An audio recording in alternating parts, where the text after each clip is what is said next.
En esta mañana he tenido en mi corazón el deseo de compartir con ustedes un mensaje que le he puesto por nombre Visión y Propósito. Y para ello hay un pequeño texto en Salmo 37, verso 4 y 5, que quisiera que leyéramos. El Salmo 37, en los versos 4 y 5. Algo tan pequeño, pero que creo que nos habla de visión y propósito. Cuando lo tengan me dicen amén, por favor. Muy bien. Dice así la palabra del Señor, versos 4 y 5 del Salmo 37. Deleítate a sí mismo en Jehová, y Él te concederá las peticiones de tu corazón. Encomienda a Jehová tu camino, y confía en Él, y Él hará. Por favor, ore conmigo. Padre, te pedimos en esta hora que tú, Señor, bendigas estas palabras, que tú uses tu siervo inútil. Yo verdaderamente dependo en un 100% de tu intervención, Señor, de que tú traigas esa unción y hagas viva la palabra. Padre, ellos necesitan de ti, yo necesito de ti, pero tenemos promesas a las que nos estamos aferrando, porque no lo prometió un hombre que pueda mentir, lo prometió Dios hecho carne, que cumple todas sus promesas.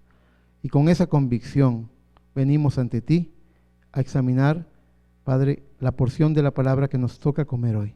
Por favor, ayúdanos. Trae tu misericordia, trae tu gracia, trae tu Espíritu Santo y visítanos con tu poder, con sabiduría. Visítanos con revelación y habla a nuestros corazones en el todopoderoso nombre del Señor Jesucristo. Gracias, Padre. Y por la autoridad que me das como ministro, yo ato a todo espíritu en el nombre de Jesús para que tus hijos, Padre, vengan en libertad a recibir tu gloriosa palabra. En el nombre de Jesucristo. Amén, amén y amén. Por favor, tomen asiento. Gloria al Señor. Visión y propósito. ¿Cuál es la diferencia? Vean, por ejemplo, estábamos hablando del hermano Josué. Hoy vamos a hablar del hermano Josué un par de veces, pero hablemos de mí mismo también. ¿Cuál es la diferencia entre ser un pastor, tener el cargo de pastor y tener un llamamiento? Es la misma diferencia que hay entre tener un trabajo o vivir una vocación. Usted puede trabajar en algo o usted puede tener la vocación sincera. Es diferente. Cuando usted tiene un trabajo, usted está esperando que las 8 horas se cumplan para marcar la tarjeta para irse para su casa y espera una remuneración acorde, y si tuvo que quedarse 1 o 2 horas más porque el puesto lo demandaba, usted espera una remuneración, un pago extra. En cambio, cuando usted tiene una vocación, el pintor o el músico o el cantante, el artista o el deportista, ellos pueden pasar 16 horas inmersos en esa experiencia, en esa actividad, y no sienten pasar el tiempo porque tienen una pasión en su corazón. Entonces, de eso es de lo que queremos hablar, de la diferencia entre tener un cargo y recibir un llamamiento. Hace unos días leí algo que me hizo pensar mucho en lo que estamos haciendo con algunos hermanos para que se vayan desarrollando. Encontré una cita de un hermano, compartió una cita de este famoso predicador pentecostal, Gigi Ávila. Gigi Ávila, yo conocí su nombre por medio del hermano Mónico, porque él había sido director de sus campañas en el país, en San Salvador. Y la frase que encontré que dijo Gigi Ávila es: si un joven aprende a predicar antes que a ganar almas, siempre va a buscar el púlpito antes que ganar un alma. Y me hizo pensar eso, y es una muy, muy inteligente afirmación, es una muy sabia afirmación. Esto lo que estamos haciendo es solamente entrenamiento. Los estamos preparando, ¿por qué? Porque la mies es mucha y los obreros son pocos. Y quisiéramos que cada hombre que tenga un llamamiento del Señor se levante en el puesto del deber. Y quisiéramos poder apoyarlo para que esa obra se expanda y crezca. Es nuestro deber. ¿Cómo vamos a alcanzar a todo Costa Rica? ¿Cómo vamos a tocar hasta la última puerta? Verdaderamente el hermano Eric, o el hermano Mónico, o el hermano Isaac, o el hermano Isidro, o el hermano Daniel, o el hermano Eliodoro, no tendrían las posibilidades de llegar hasta la última puerta y hablarle a cada persona. Así que esto tiene que convertirse en una onda expansiva por medio de todas las personas que oyen, compartir el evangelio y alcanzar a más almas. También John Wesley tuvo una frase que creo que tiene que ver mucho con la revelación que él recibió. Él dijo, el mundo es mi púlpito. Es decir, que él tenía como meta predicarle a todo el mundo. Una frase bien hermosa. Qué enorme visión tuvo que recibir Wesley del Señor para poder hacer una afirmación como esa. El mundo es mi púlpito. Y todo es para la gloria de Dios. Piensen en esto por un momento. Si Moisés hubiera cumplido el pobre propósito que tenía cuando mató al egipcio, Dios nunca hubiera sido glorificado entre su pueblo. Y ese pueblo nunca hubiera salido de Egipto, sino que se habría adaptado a él. Piensen en eso un momento. En la película de los 10 mandamientos, hay una parte donde, no sé si es la madrastra, la madre egipcia de Moisés, la que dice, o es una pretendiente que él tenía, alguno de ellos le dijo, pero Moisés, ¿dónde eres de mayor utilidad para tu pueblo? ¿Allá batiendo barro con los esclavos? ¿O aquí como el hijo de la hija de Faraón? Y parecía un pensamiento bastante congruente. Parecía que es algo que tenía mucha lógica. Uno diría, caramba, parece tener razón, pero no la tenía. Verdaderamente, si Moisés, cuando Moisés mató al egipcio, ¿por qué lo mató? ¿Es porque quería convertirse en un asesino? No, él lo mató porque estaba defendiendo a un hebreo que estaba siendo lastimado, azotado por este capataz egipcio. Si este caso hubiera sido revisado y se hubiera convertido en una revuelta, en una revolución de los hebreos, y esto hubiera sido aceptado y reconocido por el faraón, posiblemente Moisés se hubiera convertido en una especie de canciller o embajador de los hebreos, y hubieran llegado a hacer una negociación de cómo vivir, de cómo llegar a un acuerdo, de cómo vivir respetuosamente un pueblo con el otro. Y eso nunca hubiera sacado a Israel de Egipto, y eso nunca hubiera glorificado el nombre del Señor. ¿Se dan cuenta? A veces las cosas se tienen que complicar antes de poder solucionarse. A veces un buen pleito no se puede evitar. A veces tenemos que pelear la batalla. A veces tenemos que comprometernos, complicarnos, arriesgarnos y enfrentarlo. Pero cuando Dios frustra ese débil propósito, oiga, un débil propósito en Moisés. ¿Cuál era el propósito de Moisés? Defender a sus hermanos. Cuando él frustra ese débil propósito en el cual Moisés llegó a pensar que él era algo importante, el hijo de la hija de Faraón, y lo lleva a un punto donde ha perdido la fuerza, el vigor para hacer las cosas de esa manera, es en ese entonces cuando Dios cumple el sueño de Moisés, pero dándole un mayor propósito, el cual es la gloria de Dios. El propósito final es la gloria de Dios y está encerrado en la persona de Jesucristo. Recuerden, no hay otro canal, no hay otro mediador, solamente por Jesucristo. En cuanto a Moisés, tenemos que preguntar, porque Moisés fue un gran líder, y esa pregunta me la hicieron hace mucho tiempo, y fue una lección que me hizo aprender mucho. ¿Un líder nace o se hace? ¿Qué piensa usted? ¿Un líder nace o se hace? Fíjese que en el ámbito cristiano, la creencia de que un líder nace es la más escuchada. Y hasta cierto punto hay cierta materia prima. El atributo de Dios que fue puesto desde antes de la fundación del mundo en Moisés, estaba ahí desde antes de nacer. El llamamiento estaba ahí desde antes de nacer. Como con el caso de Jeremías, antes que nacieses, te llamé por profeta a las naciones. Por profeta a las naciones. Entonces, uno podría pensar rápidamente que un líder nace, pero fíjese que Dios tuvo que hacer un proceso en la vida de Moisés. Moisés tuvo un proceso de aprendizaje para convertirse en el hombre que Dios podía usar. Entonces, debemos decir que aunque Moisés era la materia prima para llegar a ser ese líder, Dios tenía que trabajar en él. Así que no podemos decir que un líder nace en un 100%. La materia prima está ahí, pero tiene que ser trabajada. El líder no se hace, porque vemos que hay mucha gente que pasa por los mismos procesos y muchos no tienen esa iniciativa tal vez. Sin embargo, la vida me ha mostrado de que muchos de nosotros somos líderes en ciertas facetas de la vida y en otras no lo somos. De que todas las personas, hombres y mujeres, en la congregación del Señor tienen un liderazgo. Y algunos de ustedes que no reconocen su liderazgo tienen un liderazgo negativo. En lugar de ser un líder de valores, se convierte en un líder de antivalores. Porque la gente confía en usted y si usted critica, la gente sigue la crítica. Y si usted cuestiona, la gente sigue el cuestionamiento. ¿Se dan cuenta?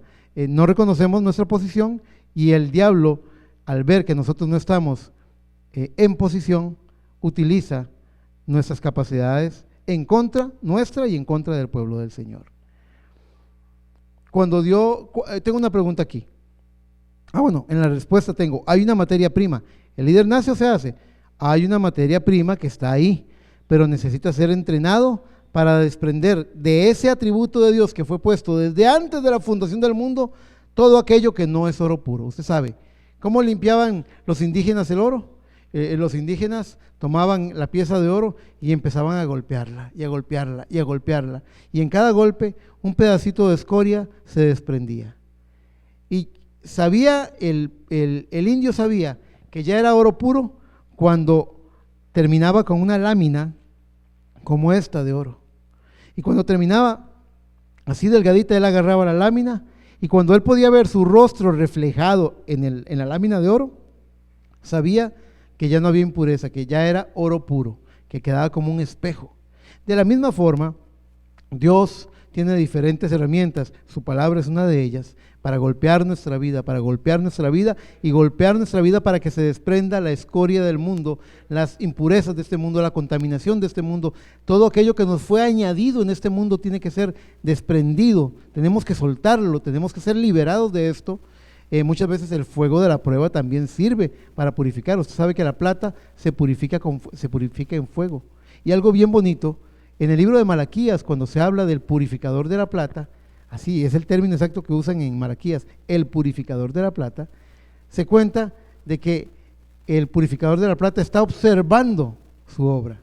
Y es por esta razón. Hay un punto de cocción, hay un punto de fuego, hay un punto de calor en el cual la plata se purifica.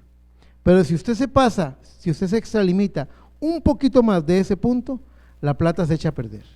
Entonces, el purificador de la plata tiene una tenaza y está viendo en el fuego a la plata cómo se está purificando, liberando. Pero hay un punto en el cual tiene que sacarla rápidamente para que no sea destruida, sino que sea plata pura.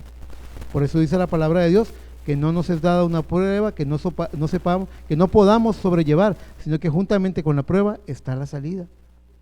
¿Para qué sirve la prueba? Siempre me gusta citar a Sadrach, Mesach y Abednego en el horno de fuego. ¿Para qué sirvió esa prueba?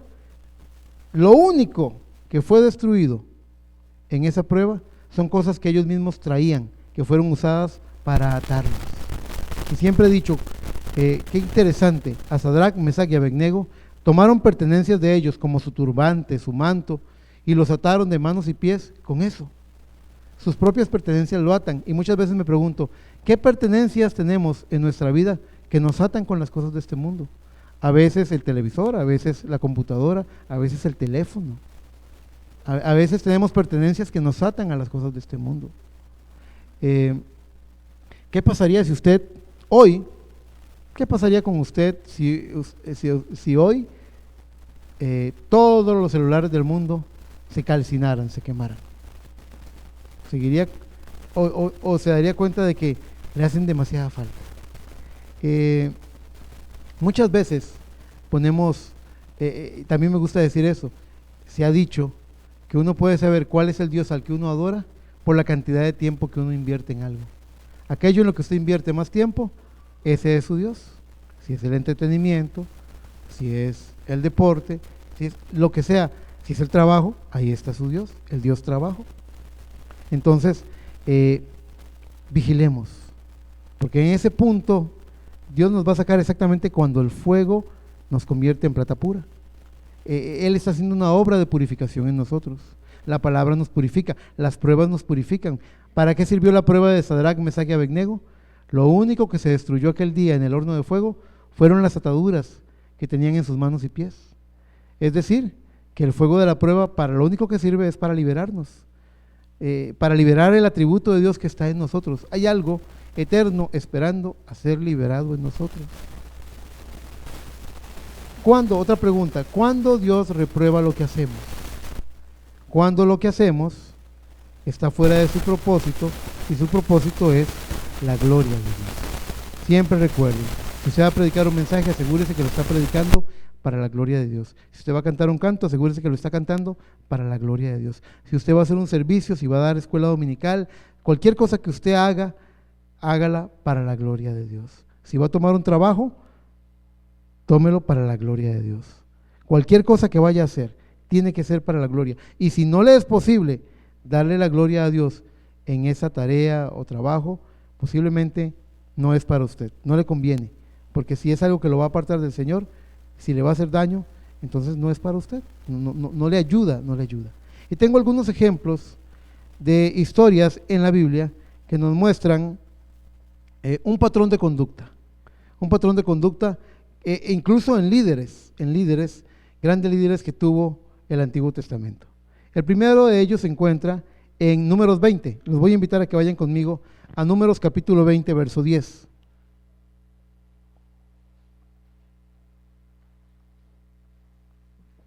Recuerden, el mensaje de esta mañana es visión y propósito. Números capítulo 20, verso 10. Vamos a leer del 10 al 12, pero no cierren sus Biblias, que hay un versículo más que vamos a leer. Dice la palabra de Dios: y reunieron Moisés y Aarón a la congregación delante de la peña. Estábamos cantando la peña de Oreb, ¿verdad? Delante de la peña, y les dijo: oíd ahora, rebeldes, ¿os hemos de hacer salir aguas de esta peña? Oiga la expresión de Moisés. Entonces alzó Moisés su mano y golpeó la peña con su vara 2 veces, y salieron muchas aguas, y bebió la congregación y sus bestias. Y Jehová dijo a Moisés y a Aarón: por cuanto no creísteis en mí para santificarme delante de los hijos de Israel, por tanto no meteréis esta congregación en la tierra que les he dado. No cierre su página, téngala ahí un momento. ¿Qué fue lo que les había ordenado él? ¿Qué fue lo que les había dicho que hicieran? Retroceda al verso 8, y en el verso 8 se va a ver la instrucción de Dios a Moisés. Dice: toma la vara y reúne la congregación, tú y Aarón tu hermano, y hablad a la peña a vista de ellos, y ella dará su agua, y le sacarás agua de la peña, y darás a beber a la congregación y a sus bestias. ¿A quiénes se le había dado la misión de darle agua al pueblo? A Moisés y Aarón. Y ellos hicieron lo que se les dijo, pero de un modo distinto, por tener un motivo equivocado. Ellos habían perdido la paciencia con el pueblo y por eso golpearon la roca. ¿Qué? Ve cómo lo que hicieron. Dios les dijo: el pueblo está peleando con Moisés. ¿Para esto nos trajiste? ¿Para que nuestros niños se mueran de sed? ¿Para que nuestro ganado perezca en el desierto? ¿Para esto nos sacaste de Egipto? Qué pueblo más malagradecido. Después de todas las evidencias, después de que el mar se abrió en 2, después de que los soldados egipcios murieron ahogados en el mar, después de las plagas y de tantas señales, estos cabezones siguen diciendo: ¿para esto nos sacaste de Egipto? Un poco de ingratitud, ¿verdad? Y pareciera que eso pudiera colmarle la paciencia a cualquiera. Mucho cuidado, mis hermanos, empezando por el predicador. No podemos perder la paciencia, porque cuando la perdemos nos pasan estas cosas. Viene Moisés con Aarón y les dice: ¿Qué queréis? ¿Os hemos de sacar agua de esta roca? Tengan su agua. Una pataleta, un berrinche. Y Dios lo está viendo. Y Dios dice, yo no le dije que hiciera eso. Yo no le dije que se luciera delante de ellos. Os hemos de sacar agua de la roca. Como si Moisés pudiera hacer eso. Ahora, quiero que sepan algo. Dios no se desdice de su llamado.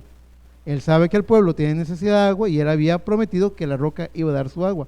Y Dios dio su agua porque Dios es fiel, porque Él es el mismo de ayer, de hoy y de todos los siglos. Dios es fiel. Pero luego vamos a la oficina. Moisés, Aarón, vamos a la oficina. Vamos a hablar. Y allí en la oficina les dijo, ¿por qué no santificaron mi nombre delante del pueblo? ¿Por qué no me dieron la gloria a mí? Ahora, muchachos, por haber hecho eso, ustedes no entrarán en la tierra prometida. ¡Qué lección para nosotros! ¡Qué lección para nosotros! ¿Por qué? Porque no tenían el motivo correcto. Si Moisés hubiera tenido el motivo correcto, hubiera tenido el celo, el cuidado de que cada pequeña cosa que se dijera o se hiciera, iba a darle la gloria a Dios siempre, siempre. Así que encontramos aquí un primer patrón. Hay una segunda historia en 1 Samuel 15. Vamos por favor a 1 Samuel capítulo 15 en el verso 17.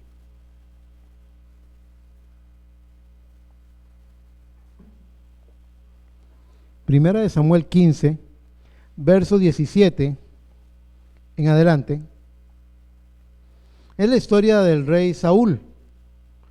Saúl fue puesto como rey de Israel, fue el primer rey de Israel.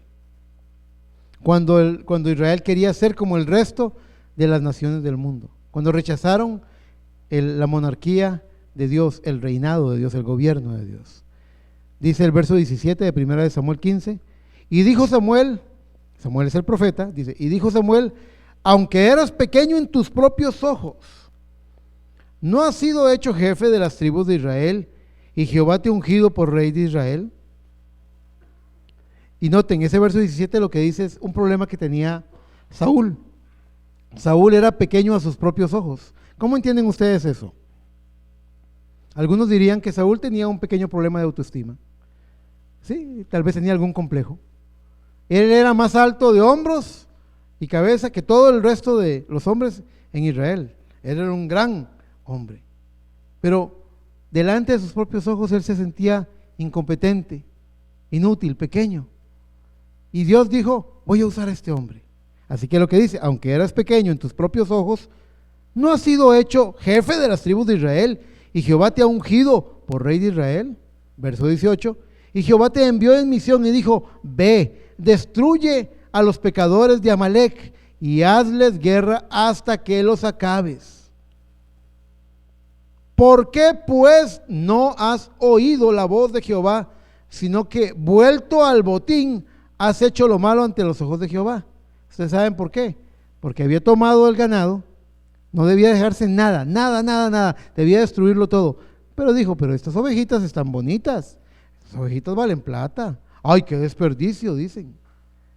Y se trajo las ovejitas y le perdonó la vida al rey, como rescate por eso, al rey de Amalec, a Agag. Y dice, y Saúl, dice el verso 20, y Saúl respondió a Samuel, antes bien he obedecido la voz de Jehová y fui a la misión que Jehová me envió y he traído a Agag, rey de Amalec, y he destruido a los amalecitas. Mas el pueblo tomó el botín, ovejas y vacas, las primicias del anatema, para ofrecer sacrificios a Jehová tu Dios en Gilgal. Antes de leer el verso 21, otra cosa que se revela, si usted lee todo el capítulo, usted se va a dar cuenta que otra cosa que se revela es que para Saúl como rey era más importante lo que el pueblo pensara de él que lo que Dios pensara de él. Él tenía dentro de su complejo, ahora que era rey, él quería ganar la admiración y el cariño del pueblo. No estaba teniendo cuidado de Dios, estaba teniendo cuidado del pueblo. Dice el verso 21, perdón, ya leímos el verso 21, y dice el 22, y Samuel dijo, ¿se complace Jehová tanto en los holocaustos y víctimas, como en que se obedezca a las palabras de Jehová. Ciertamente el obedecer es mejor que los sacrificios y el prestar atención que la grosura de carneros, porque como pecado de adivinación es la rebelión. Y ya me puedo imaginar a Saúl diciendo, no exageremos, profeta de Dios. En la boca de Dios dice, porque como pecado de adivinación es la rebelión y como ídolos e idolatría la obstinación. Una pregunta antes de terminar el verso. ¿Cree usted que en el pueblo del Señor puedan haber personas que son rebeldes y obstinadas? Pues lea usted conmigo lo que significa a los ojos de Dios. Porque como pecado de rebelión es la adivinación y como ídolos, idolatría, la obstinación. Que Dios nos libre de tener un corazón en rebelión y ser obstinados. Que Dios nos guarde.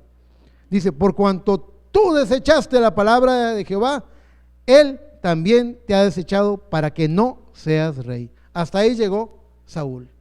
Hasta ahí llegó como rey. Y vea qué autoridad. El mejor mensaje es el que se vive. El mejor mensaje es nuestro testimonio.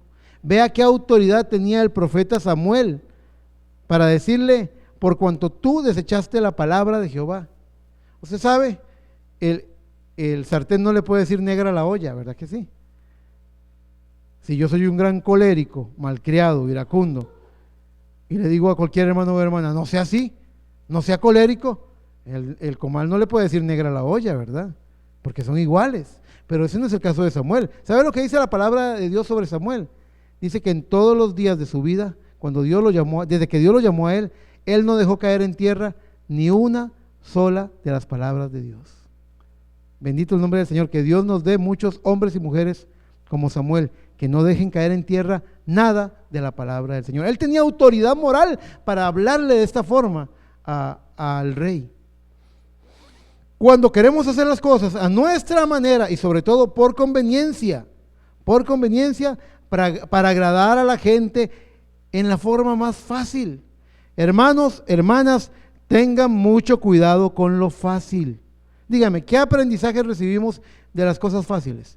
Prácticamente nada. Si usted examina, todo lo bueno cuesta. Todo lo que vale la pena, usted se tiene que esforzar en ese camino. Las cosas regaladas, mis amigos, no hay almuerzo gratis.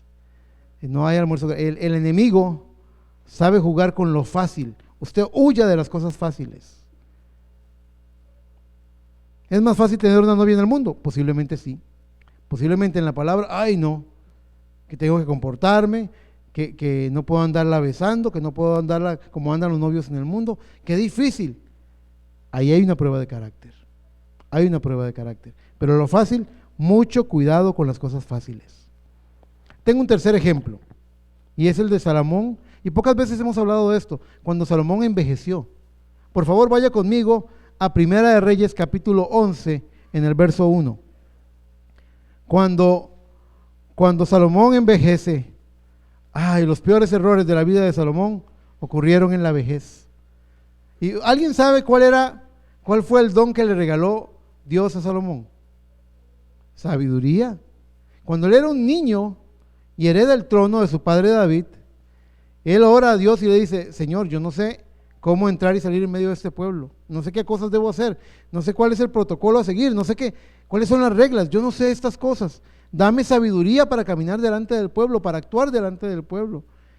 Y el Señor le contestó, por cuanto me pediste sabiduría y no riquezas y poder, te voy a dar las riquezas y el poder, y lo que me pediste, la sabiduría. Y fue un don tan maravilloso que gente de todo el mundo, del otro lado del mundo, como la reina de Saba, se trasladaron en largos viajes, largos peregrinajes, para llegar a donde estaba el rey, para ver la sabiduría, para conocer la sabiduría de Salomón.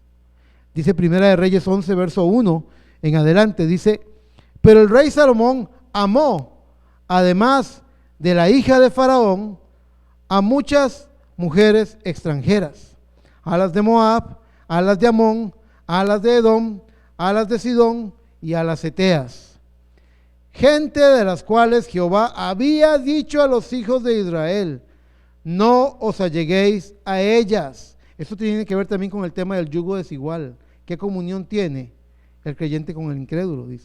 Dice, no os alleguéis a ellas, ni ellas se allegarán a vosotros, porque ciertamente harán inclinar vuestros corazones tras sus dioses. A estas pues se juntó Salomón con amor, y tuvo 700 mujeres reinas y 300 concubinas, y sus mujeres desviaron su corazón. Y cuando Salomón era ya viejo, sus mujeres inclinaron su corazón tras dioses ajenos. ¿Pueden creer esto? Que alguien con la sabiduría de Salomón terminara sus días de esta forma. Dice, y su corazón no era perfecto con Jehová su Dios, como el corazón de su padre David. Porque Salomón siguió a Astoret, diosa de los sidonios, a Milcom, ídolo abominable de los amonitas, e hizo Salomón lo malo ante los ojos de Jehová, y no siguió cumplidamente a Jehová con su padre, como David su padre. Hay gente que dice, no, yo soy un creyente firme de muchos años, yo puedo oír esa música, yo puedo ver esas películas, yo puedo entrar en esas conversaciones, yo tengo la madurez espiritual para que no me hagan daño. Yo he oído gente hablando así. ¿Sabe lo que dice la palabra de Dios? Dice Cristo.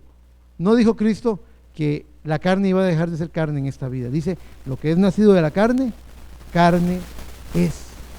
Usted tiene que tener cuidado. Usted tiene que tener cuidado.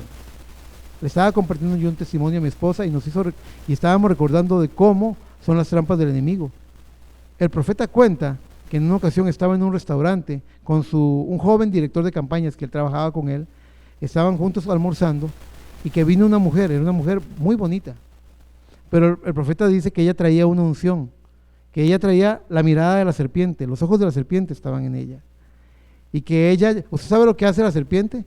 La serpiente, cuando está esa pequeña ave, ese pichón ahí, empieza a rodearla, a envolverla con su cuerpo, pero no le quita los ojos de encima, la hipnotiza, la congela con la mirada, y mientras la está envolviendo para matarla, para comérsela.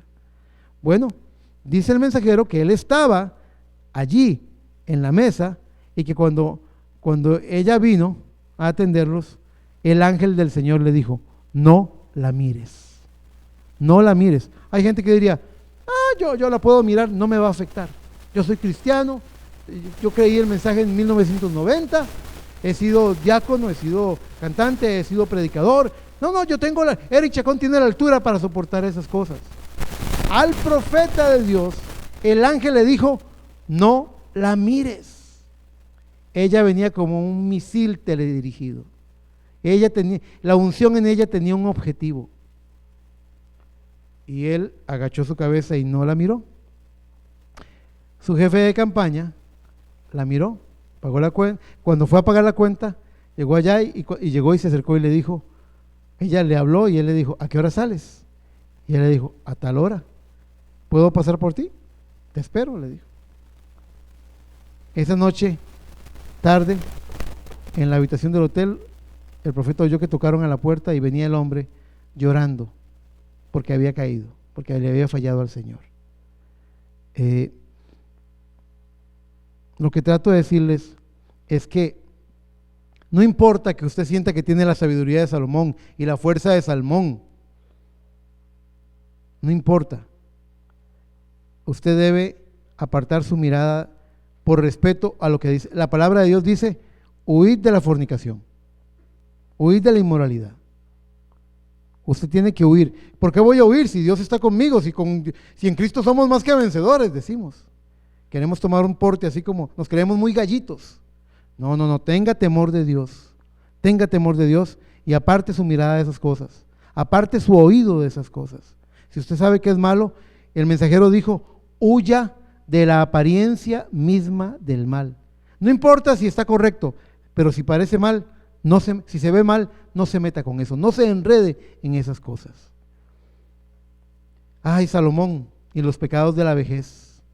Y muchas veces los pecados de la vejez son graves. Nosotros podemos hablar de esas cosas. Fuimos padres a veces somos padres extremadamente estrictos, demasiado estrictos con nuestros hijos, para luego llegar a ser abuelos blandos, blandengues con nuestros nietos. A los hijos los tuvimos a punta de chilillo, pero a los nietos, como decía un amigo mío, así le hacen las orejas delante de los nietos. Nos volvemos blandos. Fuimos maridos machistas con nuestras esposas, para luego llegar a convertirnos en títeres de cuanto antojo podíamos dar. Fuimos padres o madres proveedores, ausentes en el hogar, para que cuando se dé el divorcio, ese hijo tenga, vea qué bonito, 2 fiestas de cumpleaños, doble regalo de Navidad y todo tipo de compensación material por no perder a la familia que nos perdió primero cuando estábamos ahí metidos en esa adicción al trabajo. Fuimos hombres que trabajamos 16 horas al día, que no tuvimos tiempo para nutrir nuestra relación con Dios, con la esposa y con la familia, y cuando ya no servimos para el trabajo, queremos hijos que nos cuiden nuestras enfermedades, pero ya ellos están muy lejos, y ahora a gastar la plata que nos ganamos en medicinas, porque todo lo que recibimos va a salir, se lo entregamos al trabajo, dinero que entra, dinero que sale. Le dimos nuestra fuerza al trabajo para luego tomar el dinero que nos ganamos en pagarle a un doctor para recuperar la salud que perdimos. Es decir, en estos 3 casos, ustedes pueden ver que hay un punto en el cual Dios le habla al hombre, Dios lo llama a hacer algo y el hombre hace la tarea, hasta cierto punto la hace, pero el cuidado que tenemos que tener es traer una obediencia perfecta. Yo les he dicho a ustedes muchas veces, hay gente que dice, lo voy a hacer, porque ni modo, porque el pastor me dijo y la palabra lo dice, y si no lo hago, voy a estar todo el tiempo con eso, lo voy a hacer, pero la verdad es que ganas no tengo. Así es como dicen, lo voy a hacer porque ni modo, voy a pedir perdón o voy a perdonar, pero la verdad es que ganas no tengo. ¿Podría usted decir que eso es obediencia perfecta? No, casi ni es obediencia, pero digamos que es obediencia porque lo hizo, pero lo hizo a regañadientes. Pero la palabra de Dios dice hasta que vuestra obediencia sea perfecta.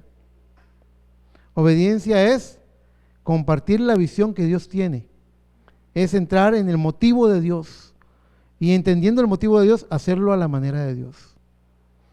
Dios le dice a Abraham, ve y sacrifícame a tu hijo en el monte Moria. Algunos de nosotros nos levantamos al día siguiente como a las 2 de la tarde, deprimidos, yendo al doctor para que nos dé una pastilla porque estamos destrozados, porque Dios me pidió que matara a mi hijo. Dios quiere que yo sea un asesino, Él quiere destruir la evidencia de lo que, usted entiende, la mente empieza a caminar, empieza a divagar. ¿Sabe lo que dice la Biblia que hizo Abraham? Dice que muy temprano, cuando todavía estaba oscuro, muy temprano de mañana se levantó y preparó todo, porque a Abraham le urgía hacer la voluntad de Dios. Abraham había confiado en Dios y sabía que Dios no le iba a fallar. Él sabía que Dios lo iba a ayudar.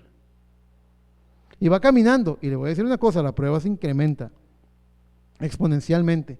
Va caminando rumbo al monte Moria y su hijo, su chiquito, que tanto amaba, le dice, papi, ahí veo la leña y ahí está el cuchillo, pero ¿dónde está el animal del sacrificio?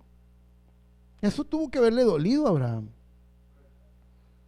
Y le dice, le pone la mano en el hombro a su hijo y le dice, tranquilo hijo, Dios se va a proveer de sacrificio. Esas palabras Dios las oyó y dijo, este Abraham tiene carácter, este Abraham sabe obedecer, este Abraham lo está haciendo con todo su corazón. ¿Cómo no voy a bendecir a Abraham? ¿Cómo no le voy a dar la victoria? ¿Cómo no le voy a entregar las puertas de sus enemigos? Con ese carácter, obediencia perfecta te da derecho a la señal, y la señal es el bautismo del Espíritu Santo. Y Abraham llegó, y cuando alzó su mano, quiero que sepan que Abraham ya lo había hecho en su corazón. Abraham estaba completamente decidido, y Abraham levantó su mano para clavar esa daga en el corazón de su hijo, y el ángel le dijo, no lo hagas, porque ahora veo que temes a Dios. Y sabe, Dios no se olvidó de lo que Abraham había dicho. Dios se proveerá de sacrificio. Y allá, entre los zarzales, había un carnero con sus cuernos, con sus cachos trabados en el zarzal. Dios le dijo, ahí está el sacrificio que estabas esperando, Abraham. Él subió, y eso me hace pensar mucho en la forma en la que debemos servir al Señor. Él subió humilde, quebrantado, y Él bajó como un vencedor. Por aquí hace unos días tuvimos algún siervo del Señor que nos recordó eso, de un hombre que tenía sus grandes doctorados de divinidad, sus grandes estudios, su grande reputación, y se subió al púlpito para hablar sus grandes conocimientos, y la gente no apoyó la palabra, y la gente estaba resistiendo a la palabra, y al final él bajó, todo humillado. Y por ahí alguien dijo, si él hubiera subido como bajó, hubiera bajado como subió. Significa que si él hubiera subido humilde, hubiera bajado como un vencedor. Cómo Dios nos pide humildad y obediencia perfecta para darnos la victoria.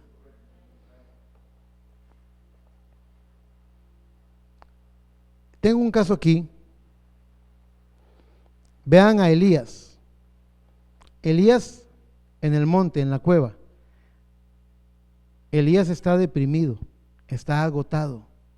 Elías unos días antes le había dicho a Dios, ¿por qué no mejor me matas? Si yo no soy mejor que mis padres. Elías estaba en el fondo, tocando fondo. En Primera de Reyes 19:9 él le dice, ¿qué haces aquí, Elías? Él tiene una visión donde Dios le habla, ¿qué haces aquí? Y entonces él oye que Dios le dice, sal afuera, y él sale y viene un gran viento que quiebra las peñas, pero Dios no estaba en el viento. Luego viene un fuerte terremoto que estremece todo, pero Dios no estaba en el terremoto. Luego viene un fuego que quema y devora todo lo que está ahí, pero Dios no estaba en el fuego. Y luego viene un silbo apacible, y entonces Elías cubre su rostro y se inclina. Dios no estaba en el viento, Dios no estaba en el terremoto, Dios no estaba en el fuego, Dios viene en el silbo apacible. Y para oírlo, para poder oír a Dios, usted tiene que aquietarse lo suficiente. A veces vamos a orar con un afán. Señor, óyeme en este problema tan grande que tengo y mi mente está pegando gritos. Si usted se aquieta, puede oír el silbo apacible. Ese silbo apacible le va a decir, yo estoy contigo, yo prometí estar contigo, aquí está tu solución, aquí está tu respuesta. Aquietarse, no permitir que el afán nos gobierne. Ahora, Dios le hace la pregunta a Elías, ¿qué haces aquí, Elías? Y la respuesta a la pregunta le muestra al Señor que su profeta, por causa de las circunstancias, se está equivocando. Qué curioso, Dios usa preguntas. Las preguntas son algo muy poderoso. Cuando Dios le habla a Abraham, le dice, ¿dónde estás tú? ¿Quién te enseñó que estabas desnudo? ¿Has comido del árbol? Adán, ¿has comido del árbol que yo te dije que no comieras? Vea cómo le hace preguntas para discernir la condición, para mostrarle a la persona la condición que tiene. También aquí, en esta historia, con Elías, le dice, ¿qué estás haciendo aquí, Elías? ¿Será que Dios no sabe? Dios sabe todas las cosas, pero Dios está trabajando con su siervo. ¿Qué haces aquí, Elías? Le dice. ¿Cuál es la respuesta de Elías? He sentido un vivo celo por Jehová de los ejércitos, porque tus hijos han destruido tus altares, han matado a tus profetas, se han inclinado a los dioses, y solo yo he quedado. Solo yo estoy bien, solo yo tengo la razón. Pobrecito yo soy la víctima, Dios. ¿Les suena conocido? Algunas veces las personas así le hablan, cuando vienen a hablar con el pastor, ay, pobrecito, pobrecita. Si tiene razón, todo el mundo está equivocado y usted tiene toda la razón. ¿Les parece es un buen consejo? No, no lo es. Dice, tus hijos se han inclinado a los Baales, han destruido tus altares, han matado a tus profetas y solo yo he quedado. ¿Y sabe lo que dice el mensajero? Dice, solo tú has quedado, dame un segundito, voy a hacer inventario. Un momento, Elías. Y dice que agarró el rollo y abrió uno de los 7 sellos. Lo abrió y hace, a ver. No, Elías no está solo. Hay 7,000 que todavía no han doblado sus rodillas. La iglesia es más grande de lo que tú piensas. 7,000, hay 7,000. Ahora, ¿qué es lo que hace Dios? ¿Qué hizo Dios para sacar de esa condición a Elías? ¿Sabe lo que hizo? Le dio un propósito. En los términos, no en los términos de Elías, sino en los términos de Dios. Lo comisionó, le puso una tarea. Elías, más que deprimido, está desenfocado de la visión. Escúcheme, muchas veces nuestra tristeza, nuestro agotamiento, nuestra depresión, es más porque estamos viendo la cosa equivocada que por las circunstancias que estamos viviendo. Si ponemos la mirada en Jesús, como dice ese canto, fija tus ojos en Cristo, tan lleno de paz y de amor, y lo terrenal sin valor será a la luz del glorioso Señor. Apartando, ¿qué es lo que dice Hebreos 12? Puestos los ojos en Jesús, el autor y consumador de la fe. Puestos los ojos en Jesús. Le dio una tarea. Le dijo, tú lo que estás es muy, perdón por lo que voy a decir, pero le dijo, tú lo que estás es muy desocupado. El ocio es el peor consejero. Tú estás muy desocupado. Te voy a poner a trabajar. Me vas a ungir a Hazael por rey de Siria, me vas a ungir a Jehú por rey de Israel y me vas a ungir a Eliseo por profeta en tu lugar, porque ya te me pensionas. Ya te llegó el plan de jubilación. Le dio una tarea.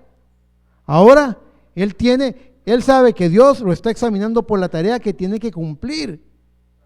En las iglesias hay gente crítica, pero porque están fuera de la visión. Pero si pudieran meterse en ella, hallarían un llamamiento santo para sus vidas. En realidad ni siquiera son críticos. Lo que pasa es que están desocupados. Pero entre en la visión y usted verá que todas las pruebas y la manera de Dios tienen sentido y es para la eterna gloria de aquel que nos salvó. Las cosas tienen un sentido cuando usted entra en la visión de Dios. No a su manera, sino a la manera de Dios. Míralo desde este punto de vista. Creo que hay una famosa estatua, no recuerdo ahora el nombre, está en Italia, no sé si es en el Vaticano, pero hay una famosa obra que cuando uno la ve, en el 99% de los ángulos o puntos de vista, la ve fea, desproporcionada. Las manos se ven deformes, la cara se ve rara, no tiene no se ve bonita, pero está hecha desde un punto de vista. Le dicen, suba hacia allá y desde aquella altura mire hacia allá, y cuando la persona va y se sube en ese punto exacto y vuelve a ver la estatua, ve a esa figura con las manos abiertas y una expresión que emociona a las personas que lo ven. Tiene un punto de vista exacto donde poder apreciar la inspiración, la visión del artista que la hizo. Pero solamente ahí, en ese punto, en ese lugar, se va a poder comprender lo que él estaba mirando. Está hecho con esa intención, de que nos demos cuenta de que hay muchos puntos de vista. Y los puntos de vista nuestros van a mostrar como, ¿sabrá Dios lo que está haciendo? ¿Sabrá Dios que esto ¿será que Dios que me quiere sacar de la iglesia? ¿Será que Dios me quiere desanimar? ¿Pero qué es lo que le pasa a Dios? ¿Por qué hace estas cosas Dios? ¿Qué es lo que le está pasando? No. Usted es el que tiene que moverse a ver el punto de vista que Dios tiene, y allí, en ese punto de vista, todo tiene sentido. En ese punto de vista, todo tiene un propósito. Está en la perfecta voluntad de Dios. Pero usted tiene que ponerse en ese lugar. Fuera de ese lugar es un caos, es una depresión. ¿Sabían ustedes, continuando con este tema, que las águilas pierden la visión cuando están atrapadas en una jaula? La visión se les va disminuyendo. Ellas, entre más alto vuelan, mejor ven. Las águilas son esas criaturas que pueden volar alto, alto, alto, y llegan a una altura donde usted las pierde de vista, y ellos vuelven a ver hacia abajo y ven al conejo que van a cazar. con esos poderosos ojos que tienen. Pero la mirada del águila se va debilitando cuando están atrapadas, encerradas en una jaula. Vaya conmigo, por favor, a Juan 1, en el capítulo 29.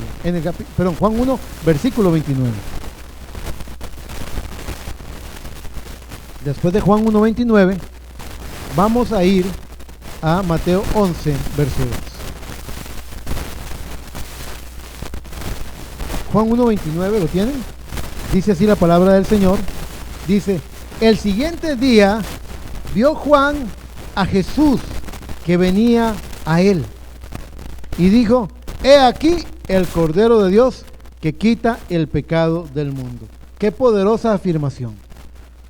Es algo desconcertante oír: ese que va ahí es el Cordero de Dios que quita el pecado del mundo, el que libra del pecado al mundo. Vean la afirmación que hace Juan el Bautista, y ahora vean lo que ocurre en Mateo 11:2. En Mateo capítulo 11, verso 2, del 2 al 6, dice la palabra del Señor. Mateo 11, 2 al 6 dice: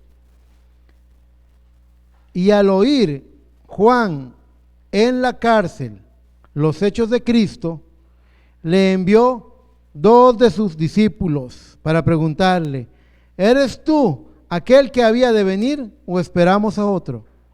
Sí, pero ¿qué pasó? ¿No era que él había dicho que este era el Cordero de Dios que quita el pecado del mundo? ¿Para qué manda a preguntar eso?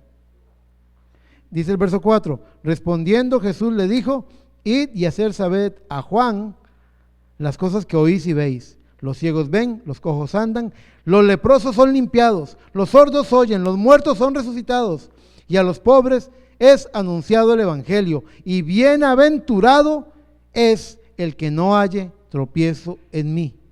Y Cristo es la palabra. No tropiece en la palabra, no tropiece con la palabra de Dios.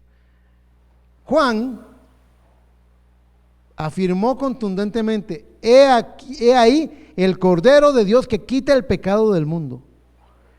Y ahora, un tiempo después, cuando es metido en la jaula, él es un águila de Dios, pero atrapado en la jaula, ¿qué es lo que le pasa a las águilas en la jaula? Pierden la vista. Él ya no ve claro y manda a decir: vayan y pregunten, vayan y pregunten. Era un águila atrapada en una jaula. ¿Cuáles son las jaulas que podemos tener nosotros, que nos hacen perder la vista de águila que debemos tener? A veces las circunstancias de la vida nos atrapan, nos enjaulan y les tememos a las tormentas que están encima. Vemos esos nubarrones sobre nuestra vida y tenemos temor. Pero las águilas, ¿sabe cómo vencen a la tormenta? Volando por encima de ella. Se remontan sobre la tormenta donde está brillando el sol. Abajo, en los nubarrones, hay rayería, hay truenos, hay relámpagos, hay descargas eléctricas, hay lluvia, hay oscuridad, pero sobre las nubes el sol está brillando y hay paz, hay quietud. Así que ellas saben sobreponerse volando más arriba de la tormenta, y ellas ven mejor entre más alto estén. Dios quiere que nosotros, como águilas, aprendamos a salir de las circunstancias. Sí, que hay un coronavirus, sí, que ahora hay que tener cuidado y todo tipo de protecciones y están muriendo miles. Y usted puede caer en ese juego del afán. Usted puede afanarse con esas cosas. O usted puede recordar lo que dice la palabra: caerán 1000 a mi diestra y 10,000 del otro lado, pero a mí no llegará. Si usted teme a Dios, si usted verdaderamente es un hombre o una mujer temerosa de Dios, el ángel acampa alrededor suyo y lo protege, porque es lo que está prometido. Moisés sabía desde el principio, y es que qué bonito es eso. Cuando usted le sirve a Dios, usted sabe que tiene la victoria. ¿Podrá el diablo vencer a Dios? No puede, no tiene poder. Usted ha confiado en un Dios que, además de ser fiel, es todopoderoso. Así que usted sabe que Dios tiene cuidado de usted. Lo cantamos, ¿verdad? Cuando dice: si Dios cuida de las aves, cuidará también de mí. Estamos confiados en el Señor. Moisés tenía esa clase de confianza. Sabía desde el principio que él iba a vencer a Faraón. ¿Cómo lo sabía? Porque Dios se lo había dicho. Tengo aquí anotado en Éxodo 3:12, y él le respondió: ve, porque yo estaré contigo, y esto te será por señal de que yo te he enviado. Cuando hayas sacado de Egipto al pueblo, serviréis sobre este monte. Él tenía una promesa de Dios y Dios todas sus promesas. Pero vea qué interesante, esto te será por señal. Usted sabe, normalmente, cuando alguien va a hacer un negocio, pide la señal de trato primero. Dice, a ver, dé señal de trato y entonces ya estoy tranquilo, estoy confiado. Pero vea qué interesante, Dios dice, esto te será por señal de que tú, seguramente Dios le dio una visión, tú irás y volverás con el pueblo y servirás a Dios en este monte. Eso estaba para el futuro. Muchas de las vindicaciones y afirmaciones que Dios tiene para nuestra vida están ahí, pero llegan en cierto momento de nuestra vida. Yo he aprendido que las preguntas más importantes que uno tiene para Dios se responden caminando. Caminando. ¿Cuándo se apartó el río Jordán para que el pueblo de Israel pasara? ¿Saben cuándo? Cuando los levitas tomaron en sus hombros el arca y empezaron a marchar y entraron al agua y se mojaron las sandalias. Siga caminando, le dijo Josué, y se mojó los tobillos. Siga caminando, siga adelante, no se rinda. Y se mojaron las rodillas y el agua llegaba por los muslos, les iba a llegar el agua a la cintura y el agua comenzó a retroceder. ¿Será que Dios se atrasó? ¿Será que Dios tenía un minuto que debimos haber esperado un minuto antes? Es que Dios no quiere que usted cruce el río Jordán cuando ya está seco. Él quiere que usted se moje los pies. Es que Dios no quiere que apagar el fuego o estar ahí esperando, vengan, aquí estoy yo, no tengan temor, Sadrac, Mesach y Abednego. No, Él los mete al fuego y luego aparece Él, porque está probando nuestro carácter, está probando nuestra fe, está viendo de qué carácter somos. El leproso, Naamán, viene y el profeta le da la orden de que se bañe 7 veces en el río Jordán. ¿Será que Dios no tenía el poder para haberle sanado la lepra sin meterse al río? La tenía, pero a Dios le gusta la obediencia. Entonces Dios da la orden y se queda observando el carácter. Y Dios nos está observando y está observando la clase de carácter que tenemos ante la palabra. Y nos observa, a ver, Eric, ¿qué vas a hacer con esta prueba? Ya yo di la orden, ¿qué vas a hacer con esa orden? Y Naamán fue y se metió la primera vez. Salió. Estoy leproso. Lo mismo, nada ha pasado. Pero aprende a obedecer. Si Dios te pidiera alguna gran proeza, ¿no lo harías? ¿Cuánto más esto? Está bien. Se mete una segunda vez y vuelven donde sus siervos. Vean, estoy el mismo leproso de siempre. Señor, por favor, está bien. Tercera vez, cuarta vez, quinta vez, aún la sexta vez, y no tenía ni 1 milímetro menos de lepra que antes. Estaba igualito. Es más, en sus ojos estaba más leproso que antes. El agua del Jordán no le hacía mucho bien. Pero él llegó al punto. Yo creo que cada vez que él iba y venía, una expectativa se estaba desarrollando en su corazón. He obedecido a la palabra de Dios. Lo he completado, lo he hecho todo. Me he esforzado. He hecho a un lado esos pensamientos que me dicen no vale la pena hacerlo. Tuvo que vencer varias cosas nada más en ese trayecto de 7 veces. Pero la séptima vez, cuando él se sumerge, cuando sale con la piel de un bebé, completamente limpio, sano. Una piel nueva le regaló el Señor. ¿Por qué? ¿Por qué? Porque Dios nos está observando, porque Dios está viendo con qué carácter hacemos las cosas. Bueno, Moisés tenía hasta cierto punto una confianza.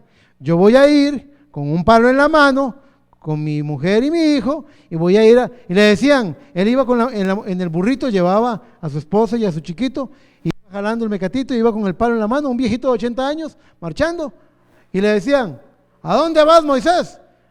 A libertar a Israel del yugo de Egipto. ¿Con qué? Con este palo. con este palo le voy a dar a Faraón, con este palo lo voy a vencer. Y decían, ese viejito está loco, tiene un tornillo suelto. Y él fue, pero Dios le había dicho, tú vas a ir y vas a volver.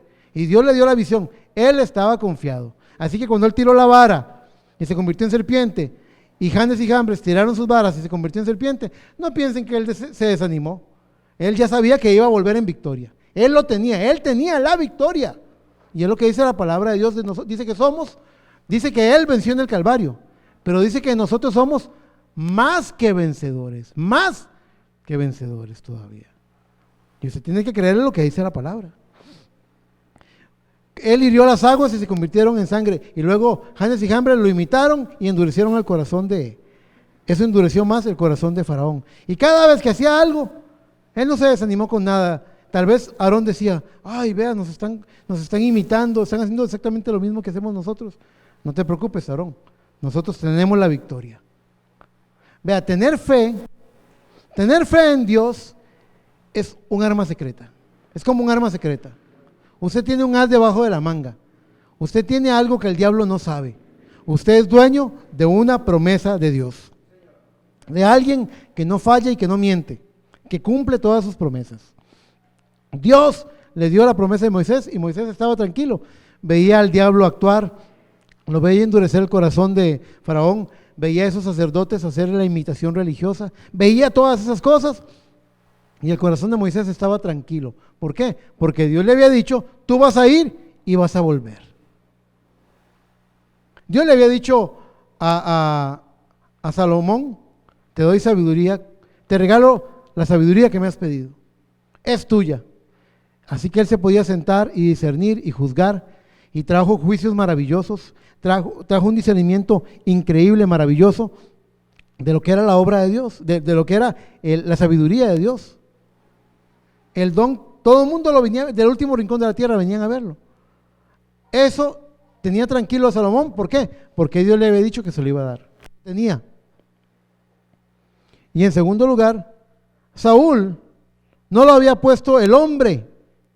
No hubo una revuelta, no hubo una votación dividida. No, Dios lo puso como rey. Aquel acomplejado, aquel hombre que se creía menos delante de los demás, estaba siendo vindicado por Dios, apoyado por Dios para hacer lo que tenía que hacer.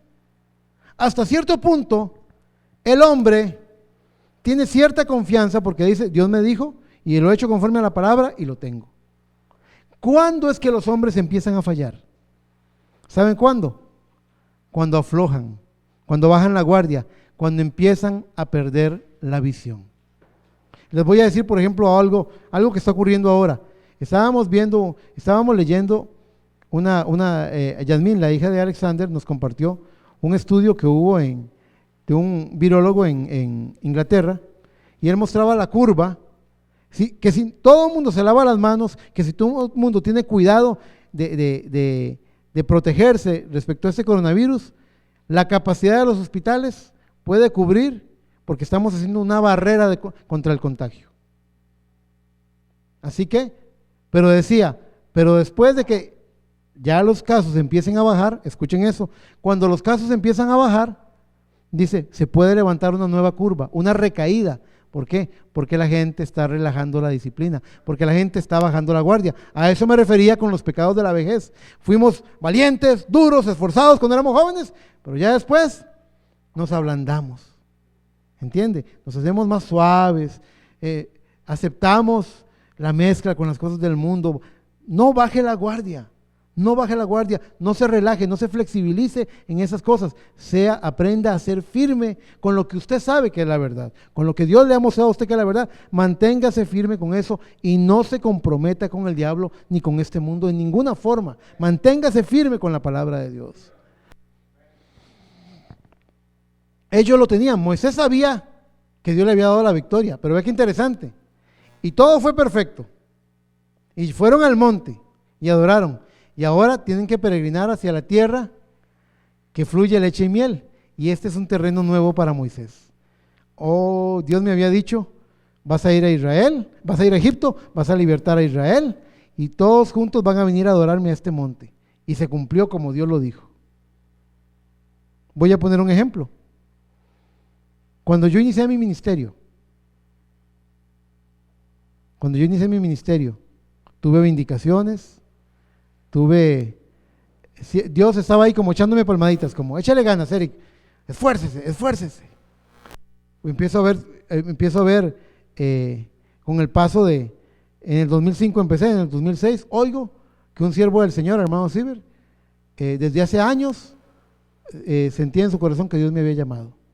Luego, cuando estoy predicando ya, le pregunto al que fue mi pastor, y él dice, yo 2 años antes sentí en mi corazón de que Dios lo iba a llamar.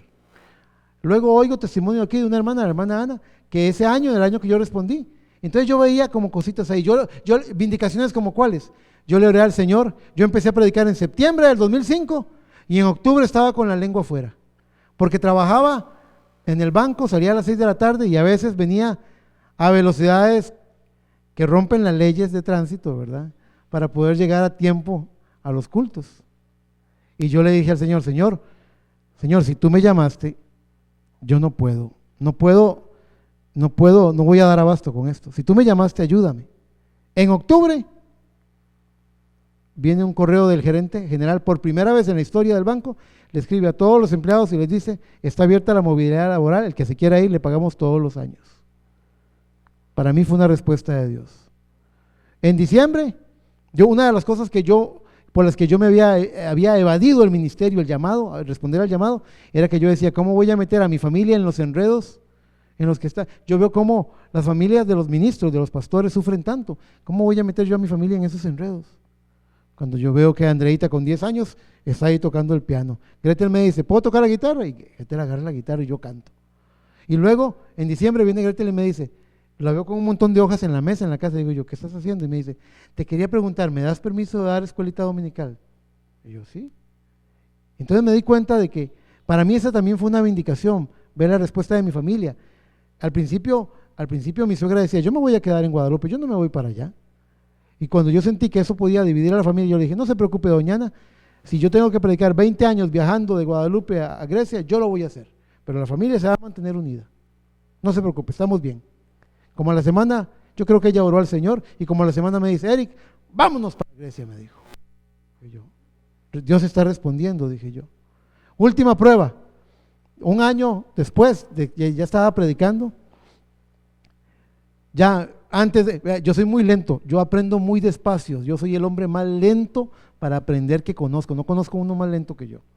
Y estamos, cada domingo que terminábamos el culto, nos veníamos a comer algo al centro de Grecia, y empezábamos a andar por los vecindarios y los barrios, y mis hijas y mi esposa andaban así, viendo casas, ¿verdad?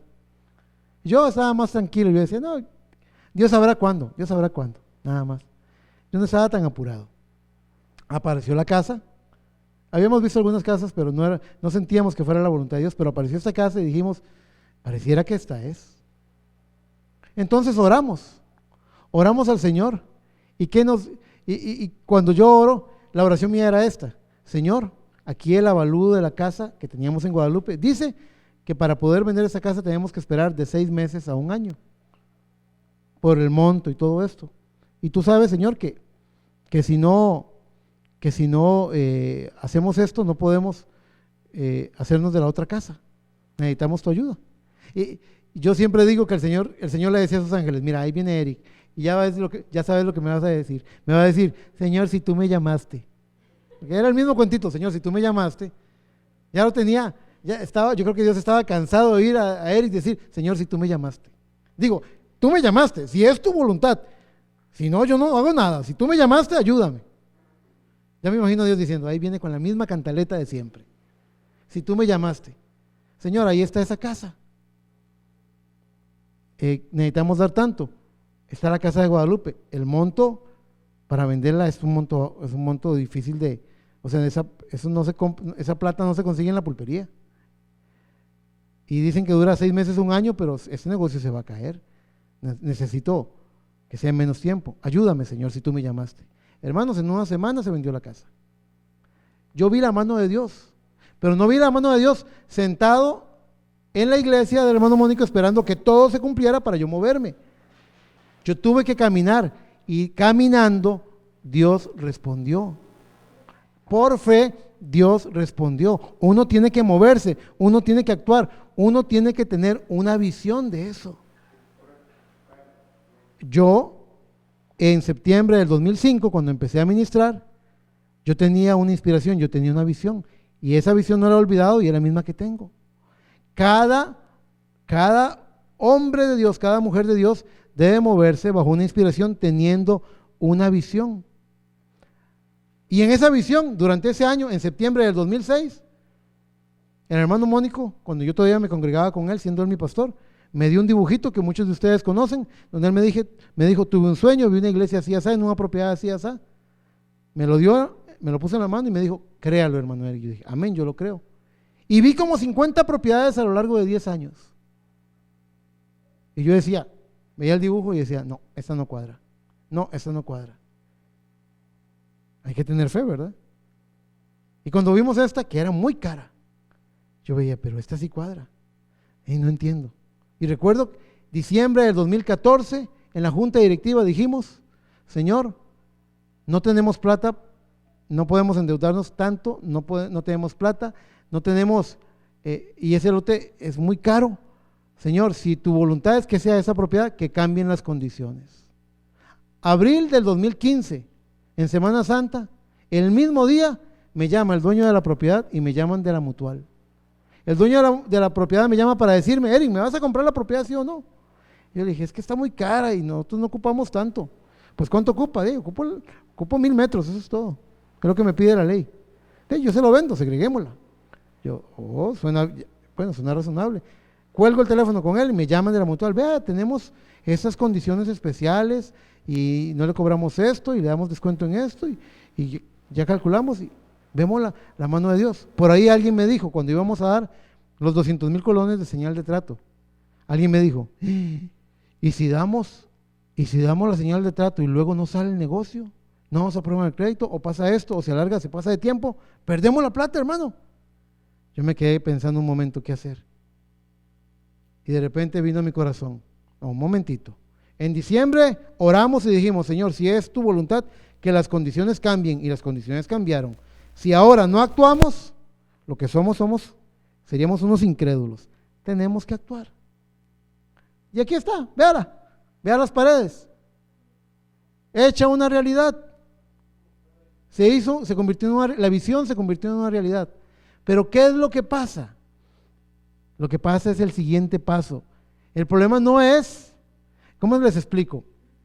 Estaba oyendo a un cantante, que me gusta mucho su voz, que le preguntaban a él cuál es él ha hecho varios CDs musicales y le preguntaron cuál es el CD más fácil, el que ha tenido mayor facilidad en hacer. Y dice, el primero. Y dice, ¿por qué el primero? Porque tenía muchos años de estarme preparando para eso. El primero. Pero ya luego, hacer un segundo, caramba, hay que tener creatividad, hay que tener inspiración, hay que esforzarse. Y el tercero y el cuarto. Exactamente es lo mismo. Moisés no tenía problemas en ir y enfrentar a Faraón, porque ya Dios le había dicho, vas a ir y vas a volver y me vas a traer al pueblo aquí. Dios le da la visión y él está tranquilo. Todo va a salir bien, Dios está a cargo de la situación. El problema con Moisés es después de que la visión se ha cumplido. Sostenerse en la siguiente visión, sostenerse en ese nivel de fe, mantenerse ahí. Ese es el reto que tenemos nosotros. El reto, usted puede hablar de las maravillas que Dios hizo en el pasado. ¿Acaso Dios es el Dios del pasado? No, Dios es el Dios del pasado, del presente y del futuro. Dios es todopoderoso Dios. Él no tiene límites. El mismo Dios de ayer es el Dios de hoy. Su sangre sigue teniendo poder. Él no se ha cambiado. Él es el mismo de ayer, de hoy, de todos los siglos. Pero nosotros nos bajamos de esa altura. ¿Recuerdan lo que preguntó Dios a Adán? Adán, ¿dónde estás? ¿Por qué? Él lo había puesto en un lugar y no lo encontraba ahí, en una posición. ¿Se acuerdan? Cuando Dios le dice a Elías, ¿qué haces aquí, Elías? ¿Será que Dios no sabe qué está haciendo Elías ahí? Sí, Dios lo sabe perfectamente, lo está respondiendo para que Elías responda a la pregunta. He sentido un vivo celo por Jehová de los ejércitos, porque tus hijos se han vuelto a los Baales, han destruido tus altares, han matado a tus profetas y solo yo he quedado. Estaba enclaustrado, estaba encerrado, estaba todo conflictivo en una depresión. Depresión dice el hombre, palabra elegante, moderna. Pero Dios lo revisa y dice, no, yo no veo que estés deprimido, yo creo que estás muy desocupadito. Te voy a poner a trabajar, ven, ¿me vas a ungir a Hazael? Le dice, ven, ¿me vas a ungir a Hazael? ¿Me vas a ungir a Jehú? Y me vas a ungir a Eliseo. Ya te puse donde tienes que estar, en la visión, trabajando en mi obra, consiguiendo mis maravillas, teniendo mis victorias. Es aquí donde nos quiere Dios. Cuando logramos una meta, lo peor que podemos hacer es quedarnos en la vanagloria de esa meta. Como que nos quedamos, como que nuestra fe se quedó en el pasado y tenemos que seguir con la visión en tiempo presente. Tenemos que recuperar la visión. Las circunstancias nos van a querer enjaular y nuestra visión se puede perder. Usted tiene que librarse de eso y sobrevolar por encima de la tormenta, porque allá arriba usted recupera la visión. Usted recupera la visión.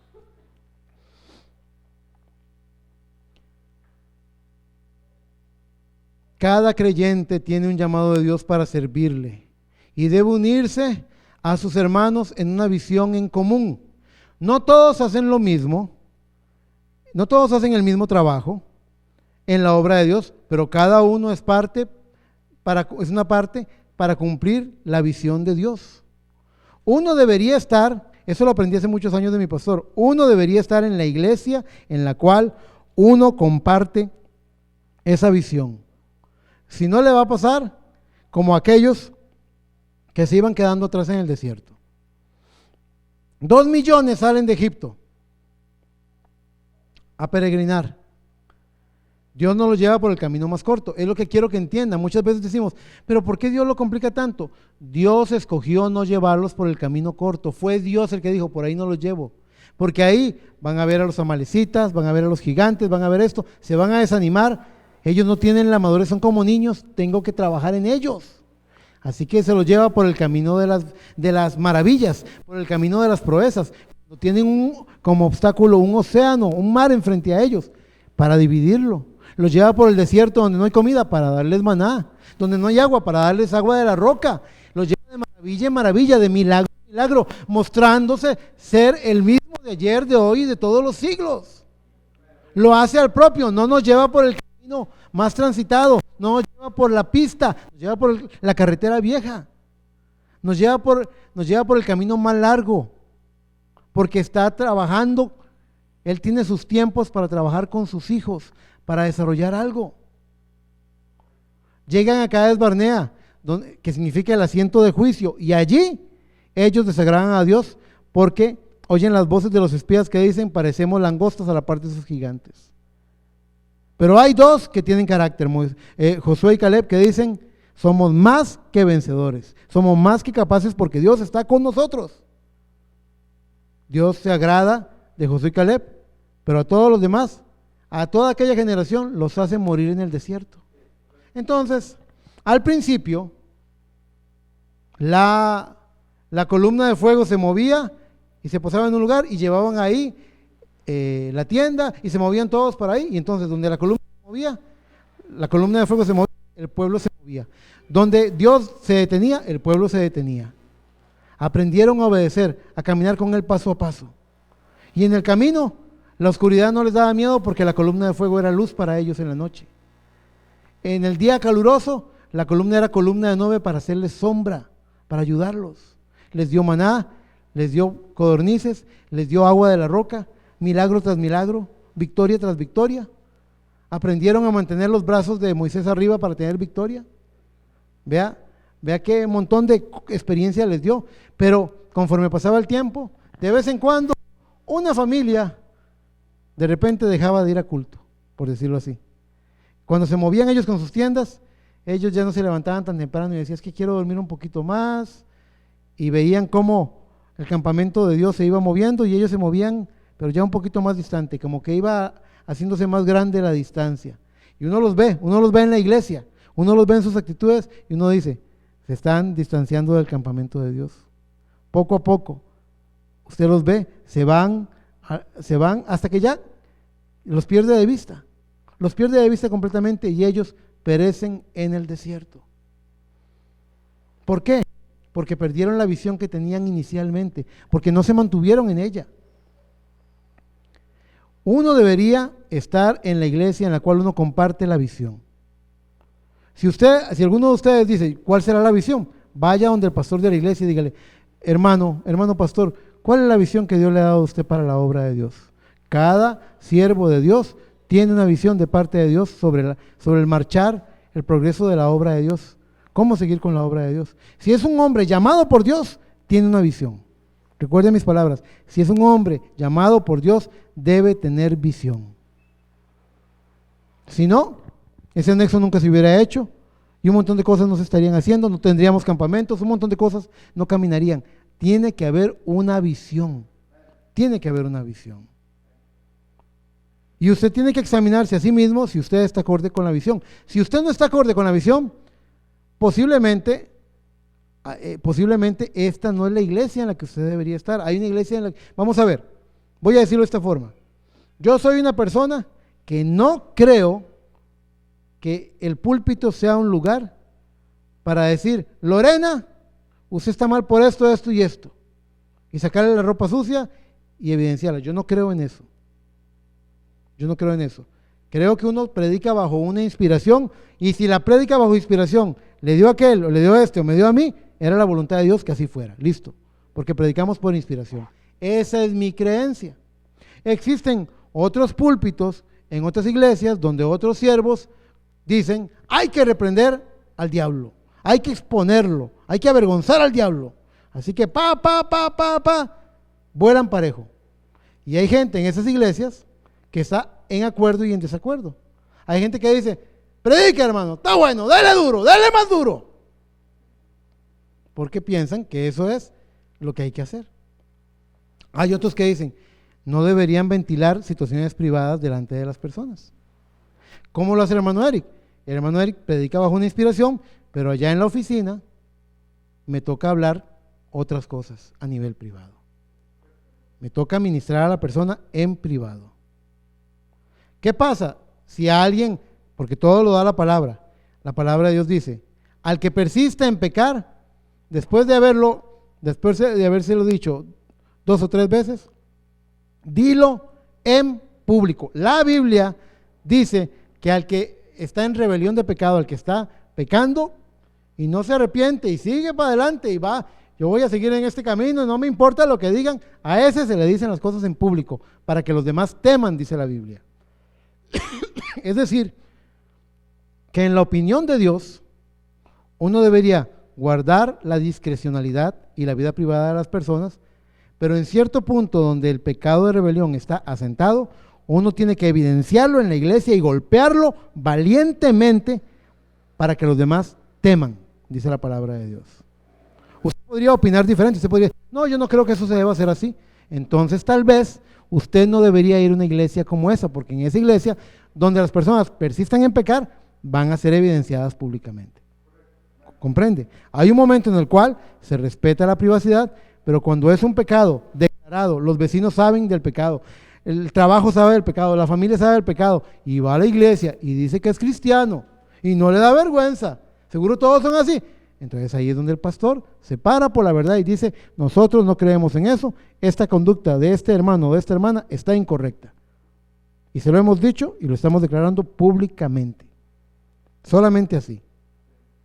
Pero lo otro, de sacar la ropa sucia, todos los cultos, a cada rato, de predicar por vista, eso es lo que yo llamo predicar por vista.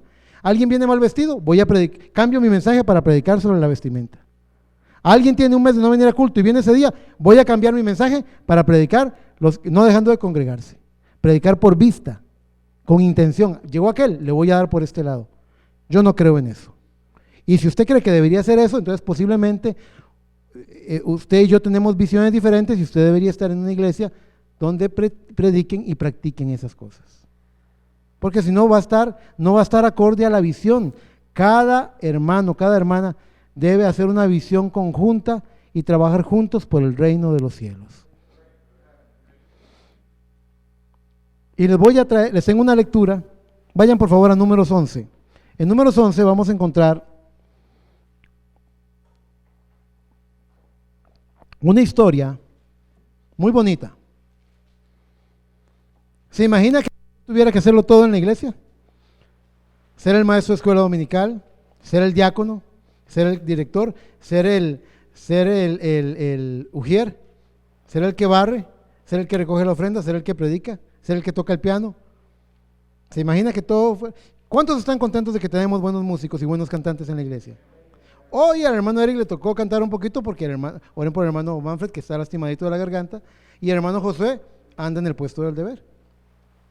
Pero no creemos en que el pastor tenga que hacer el pase del balón, pararla de pecho, meter. No, creemos que Dios tiene dones en el pueblo del Señor, que Dios tiene sus llamamientos. En Números 11 se ve alineados. ¿Se escucha así?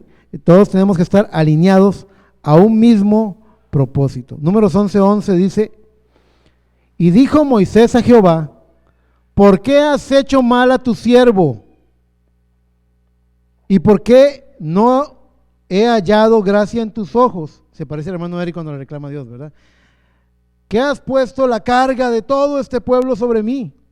¿Concebí yo a todo este pueblo? ¿Lo engendré yo para que me digas, llévalo en tu seno, como lleva la que cría al que mama, a la tierra de la cual juraste a sus padres? ¿De dónde conseguiré yo carne para dar a todo este pueblo? Porque lloran a mí diciendo, danos carne que comamos. No puedo yo solo soportar a todo este pueblo, que me es pesado en demasía. Se les parece a la actitud de Elías en la cueva, ¿verdad? Que me es pesado en demasía. Verso 15. Y si así lo haces tú conmigo, yo te ruego que me des muerte. También lo que dijo Elías. Yo te ruego que me des muerte, si he hallado gracia en tus ojos y que yo no vea mi mal. Entonces Jehová dijo a Moisés, reúneme 70 varones de los ancianos de Israel, que tú sabes que son ancianos del pueblo y sus principales, y tráelos a la puerta del tabernáculo de reunión y esperen allí contigo. Y yo descenderé y hablaré allí contigo y tomaré del espíritu que está en ti y pondré en ellos. Y llevarán contigo la carga del pueblo y no la llevarás tú solo. Hermanos, qué bueno y qué necesario es un buen diácono en la iglesia. ¿Cómo ayuda un líder de jóvenes? Qué bendición más grande la de un director de cantos, la de un maestro de escuela dominical. Qué bendición para el pastor es la ayuda de un buen tesorero. ¿Alguien sabe lo importante que es la esposa del pastor para el apoyo en el ministerio? ¿Podría yo ser el pastor que soy sin la ayuda de mi esposa? No podría serlo. Ella tiene que compartir la visión conmigo. Sin su apoyo, esto no camina. ¿Entienden? Entonces, todas estas cosas son buenas, pero todos tienen que tener la misma visión, porque Dios toma del espíritu del hombre al que Dios ha llamado y lo pone en todos ellos. Y si hubiera algún crítico, lo que ocurre, recuerden, no es que es un crítico, hable bien y piense bien de su hermano, nunca hable mal de su hermano. Lo que pasa es que está un poquito desocupado, o es su llamamiento en otra parte del cuerpo de Cristo. Fíjese que el profeta advirtió sobre dos cosas. Él predicó un mensaje llamado cuando los dones hallan su lugar, y él dijo dos cosas. Por un lado dijo que un don de Dios fuera de posición hace más daño que si ese don no existiera. Es decir, si hay una persona ministrando al Señor, un diácono, un maestro de escuela dominical, un predicador, el que sea, un cantante, un músico, el que sea. Si todos, voy a decir ese ejemplo, si lo que van a cantar es un vals en 3/4, lejos de mi dulce hogar, vagaba yo sin 1, 2, 3, 1, 2, 3. Todos los músicos alineados a los 3/4. Y de repente la hermana Pamela dice, no, pero yo quiero cantar, yo quiero tocarlo como si fuera una balada, en 4/4. ¿qué pasaría? Se oiría un gran desorden. Todos van como un solo cuerpo. Todos van como un solo cuerpo. Bueno, es lo mismo que pasa. En una orquesta está, vea qué bonito. En una orquesta están los bombos. En una orquesta están los trombones, están los bronces, ¿verdad? Están los violines, las violas, están los chelos. Vea todos los instrumentos que hay en una orquesta. Y vea qué bonito. Hay un músico que lo que tiene es un triangulito de metal. Y él está viendo la hoja de música. Y él está viendo la hoja de música. Y él no está haciendo nada, dicen. Pero ese hombre, ¿qué está haciendo ahí? Él es un músico más. Y él está ahí y está viendo. Y en el tempo correcto, ¡cling! Toda la música sigue. Y él se queda quedito. Como a los 10 minutos, ¡cling, cling! Va conforme a la hoja de música. Él va en el tiempo. Él tiene una parte que hacer. Y él la hace en el momento correcto. Y él lo está haciendo como un solo cuerpo. Todos juntos crean una armonía. No es un desorden.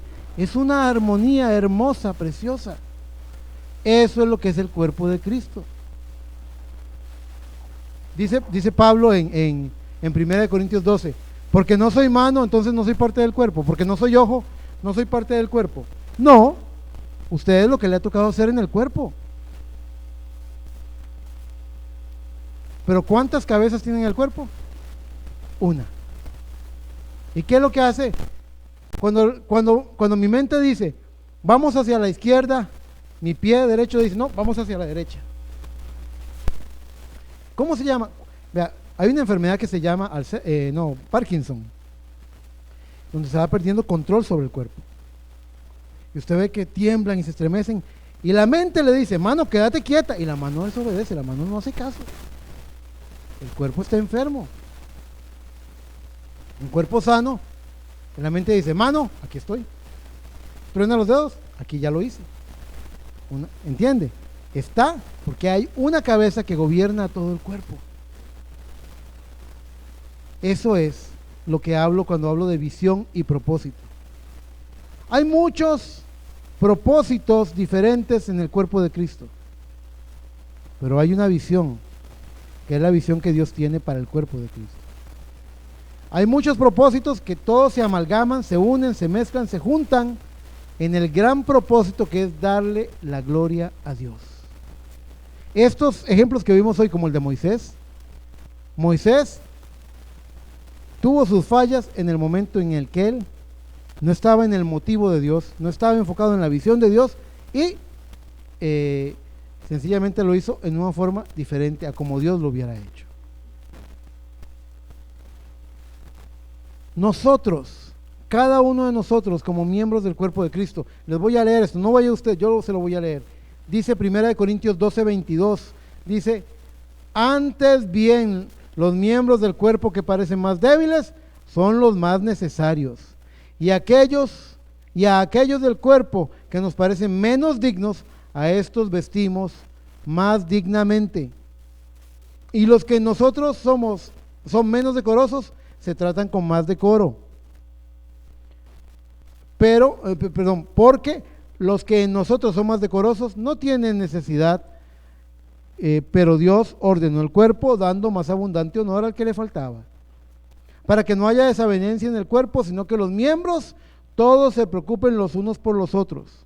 De manera que si un miembro padece, todos los miembros se duelen con él. Y si un miembro recibe honra, todos los miembros con él se gozan.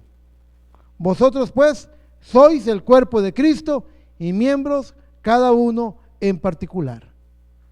Las manos dicen, nuestro negocio es palmear, es manipular, no es ver, no es negocio de la mano ver, es negocio del ojo ver, es negocio del oído oír. Tienen funciones distintas, pero todos pertenecen a un solo cuerpo.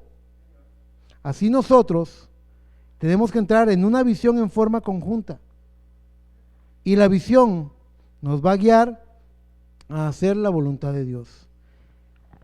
Oren siempre para que el pastor tenga una visión y usted trate de mantenerse en la visión todo el tiempo, porque cuando perdemos la visión Es cuando nos atrapan las circunstancias, cuando nos enjaulan y no sabemos qué hacer.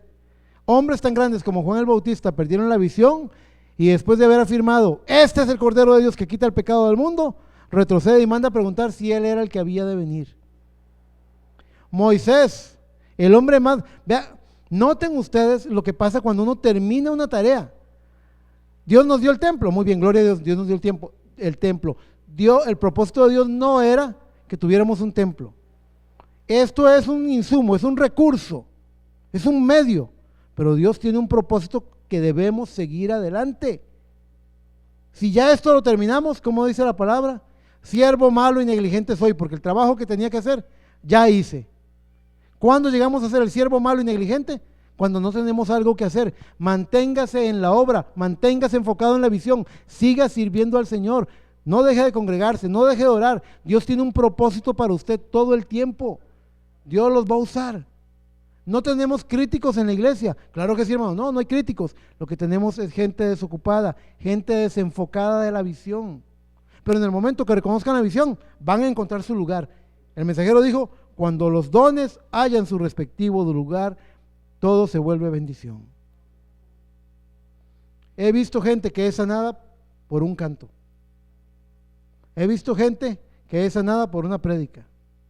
He visto hay gente que encontró su llamamiento en la oración, hay gente que encontró su llamamiento en la prédica, hay gente que encontró su llamamiento en el servicio, en el pueblo. Hay diferentes dones, diferentes llamados, pero fallamos cuando bajamos la guardia y perdemos la visión. Recuerden esas cosas. Si usted dice, yo veo que esto está mal, usted debe preguntarse, ¿le toca a usted ver error en sus hermanos? No. ¿Quién es el acusador de los hijos de Dios? ¿Alguien sabe?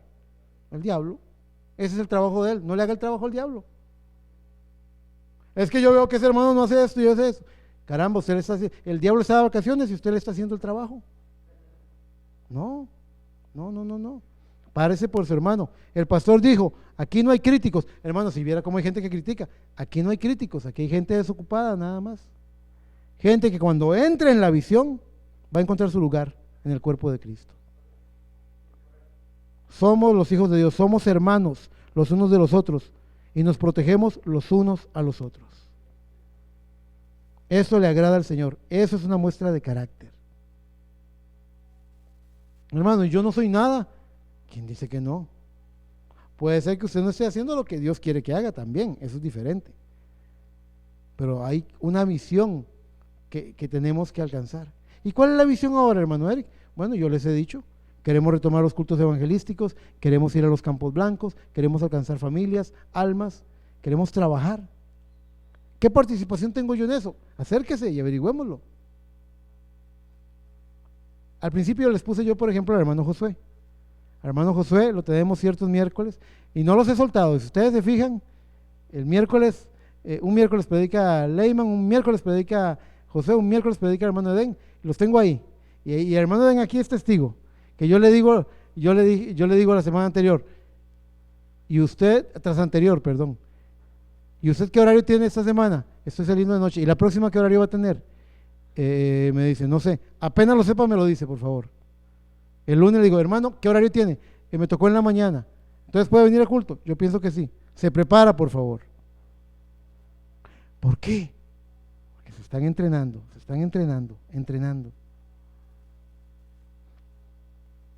A Josué me lo llevo los sábados que hemos hecho trabajo en la calle, me lo llevo. Y al principio él decía, hermano, mejor yo acompaño a alguien. Yo, vamos, no, anímese, usted puede hacerlo. ¿Por qué? Porque lo que decíamos, si el joven aprende a predicar en el púlpito, antes que ganar almas, siempre va a estar buscando el púlpito en vez de ganar un alma. Y el objetivo es ganar almas. Todos tenemos parte en la visión. Todos tenemos una parte en la visión. Y es la responsabilidad de cada uno de nosotros interesarse y averiguar qué puedo hacer yo en la obra de Dios. ¿Qué parte tengo yo en la obra de Dios? Porque Dios quiere usarlos, mis hermanos y mis hermanas, Dios quiere usarlos a ustedes. Dios no los quiere con los brazos cruzados. Dios quiere usarnos. ¿Cuántos creen que el pasaje de Números 11, el profeta cita ese pasaje de Números 11, es una verdad? De que Dios tomó el espíritu de Moisés y lo repartió en todos los que estaban sirviendo, entre los 70. La misma sabiduría. Dice el mensajero que igual que cuando un lago está picado o tormentoso, digamos, que las olas golpean fuerte, a cuando el lago está quieto y en calma, dice. Cuando el lago está tormentoso, no hay una gota más de agua que cuando el lago está en quietud.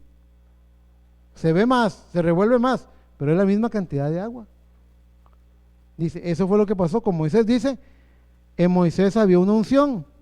No hubo una gota más de unción, sino que él la puso en los 70. Pero era la misma unción, mismo carácter, misma visión, misma dirección. Así que nos toca a nosotros examinarnos si estamos de brazos cruzados o estamos metidos en la obra de Dios. Por allá habrá alguno que me diga, es que yo no soy digno de servir al Señor.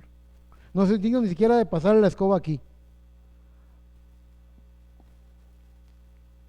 Dios agarró a Saúl, que era pequeño ante sus propios ojos, y lo puso por rey. A Dios no le interesa cuán acomplejados estemos, cuán necesitados estemos. Él nos capacita, Él nos forma, Él nos entrena, pero Él necesita nuestra disposición. Si no estamos dispuestos, pobrecito, voy a castigar a Dios, no le voy a servir. Qué gran castigo. Se está castigando usted solo. Dios tiene un llamamiento santo para cada uno de sus hijos, para cada uno. Y todos tenemos una obra que realizar en esta vida que Dios nos ha dado. Nos toca cumplir la voluntad del Señor, cumplir el ministerio. Aún si usted fuera un ama de casa, usted tiene un ministerio. Vaya y examine lo que el mensajero dice en el mensaje: Cristo es el misterio de Dios revelado. Él dice, habla del ministerio de las hermanas que atienden su casa. Todos tenemos un ministerio, todos tenemos un llamado, todos tenemos una labor que cumplir. Si usted es un ama de casa, usted puede ser una ama de casa como la que yo conocí cuando era niño. Yo crecí en un hogar con mucha violencia. Entonces, yo sé lo que es un hogar donde vuelan las chancletas y las escobas porque les rayaron el piso, porque no me dejan el piso limpio y todo eso. O usted puede ser un ama de casa, como yo lo he dicho otras veces. Si Cristo fuera un ama de casa, ¿qué clase de ama de casa sería Jesucristo? ¿Se imagina usted a Jesucristo volando chancletas, tirando sartenes? ¿Verdad que no? Usted tiene un llamamiento y cumplirlo es la razón de su vida. Y mucha de la insatisfacción que está en las personas está porque no está haciendo lo que Dios quiere que haga. Termino aquí. No sé si el hermano Alex se recuerda, pero él fue el único que me vio. Nadie me vio así, porque ese día me quebré, bajé la guardia. Cuando vivíamos en la casa de Guadalupe, recuerdo un día que estábamos en la cocina, Alex y yo, y no sé por qué estábamos hablando de otras, no sé qué conversación nos llevó a eso, que yo terminé diciendo, pero yo le he fallado al Señor, y me puse a llorar. No recuerdo si Alex se acuerda de eso, pero yo me puse a llorar. Y yo luego me puse a pensar, ¿qué habrá pensado Alex? ¿Cayó con una mujer o qué hizo? ¿Qué pecado cometió para sentirse de esa forma? Yo apoyaba a mi pastor en un 100%, diácono, dirigía alabanzas y sentía que le estaba fallando al Señor, porque tenía 7 años de estar evitando el llamamiento de mi corazón. Sabía que no estaba haciendo lo que debía hacer y era casi como estar en pecado. No estaba haciendo nada pecaminoso, pero estaba seco, estaba vacío. Cuando respondo al llamado, un avivamiento vino a mi corazón y la palabra se hizo más real y se abrió más el cuadro y vi las vindicaciones y vi el respaldo del Señor y las puertas se abrieron. No se abrieron sin que yo diera pasos, yo tuve que caminar.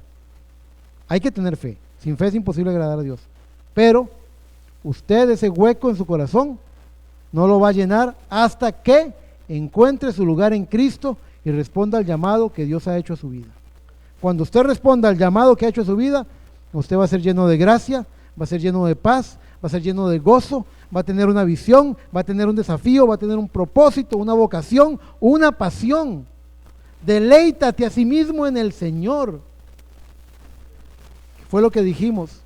Deleítate a sí mismo en el Señor, y Él concederá las peticiones de tu corazón. Encomienda a Jehová tu camino y confía en Él, y Él hará. Este mensaje es un recordatorio de que la felicidad, la realización, el gozo está en caminar el camino que Dios tiene para nosotros, en responder al llamado. No importa si vienen canas, no importa si duele la espalda, no importa si nos envejecemos. Si estamos en el llamado, seremos como jóvenes, seremos un ejemplo para la juventud. No importa si somos jóvenes también. Si estamos en el llamado, como dice la palabra, que nadie tome en cuenta tu juventud, sino ese ejemplo en pureza, en obediencia, en carácter, en todo. El meterte en el camino que Dios te ha dado, el responder al llamado, te pone como líder, te pone como ejemplo en el lugar en el que te toca. Puede ser líder cantando, puede ser líder tocando, puede ser líder como diácono, como maestro de escuela dominical, puede ser un líder en diferentes formas. En el llamado de Dios, en el cuerpo de Cristo, todos tenemos un lugar, algo que hacer. Pero ese huequito, ese vacío de su corazón, lo testifico, se los digo como alguien que lo vivió, se va a llenar cuando usted responda al llamado de su vida. Cuando usted encuentre su llamamiento y lo obedezca, van a haber enormes desafíos, van a venir gigantes a enfrentarlo, pero todos ellos van a caer, porque usted está caminando en la perfecta voluntad de Dios. Nuestra vida como creyentes requiere de visión y propósito. Sin visión y sin propósito, somos hombres en el desierto a la deriva, perdidos, a punto de morir de inanición. Pero con visión y propósito, a donde se mueva la columna de fuego, me muevo yo. Donde haya que pelear la batalla, estoy al frente. Donde haya que orar, soy el primero. Donde haya que cooperar, donde haya que trabajar, donde haya que colaborar, allí estoy yo. Tengo un llamado sobre mi vida. Y eso me hace la diferencia entre estar sentado. Hay dos hermanos sentados, uno a la par del otro. Uno está criticando, decepcionado, triste, aburrido, con un pie fuera de la iglesia, y el otro está gozándose, viendo la mano de Dios, fortalecido. ¿Cuál de los dos quiere ser usted? ¿Cuál de los dos quiere ser usted?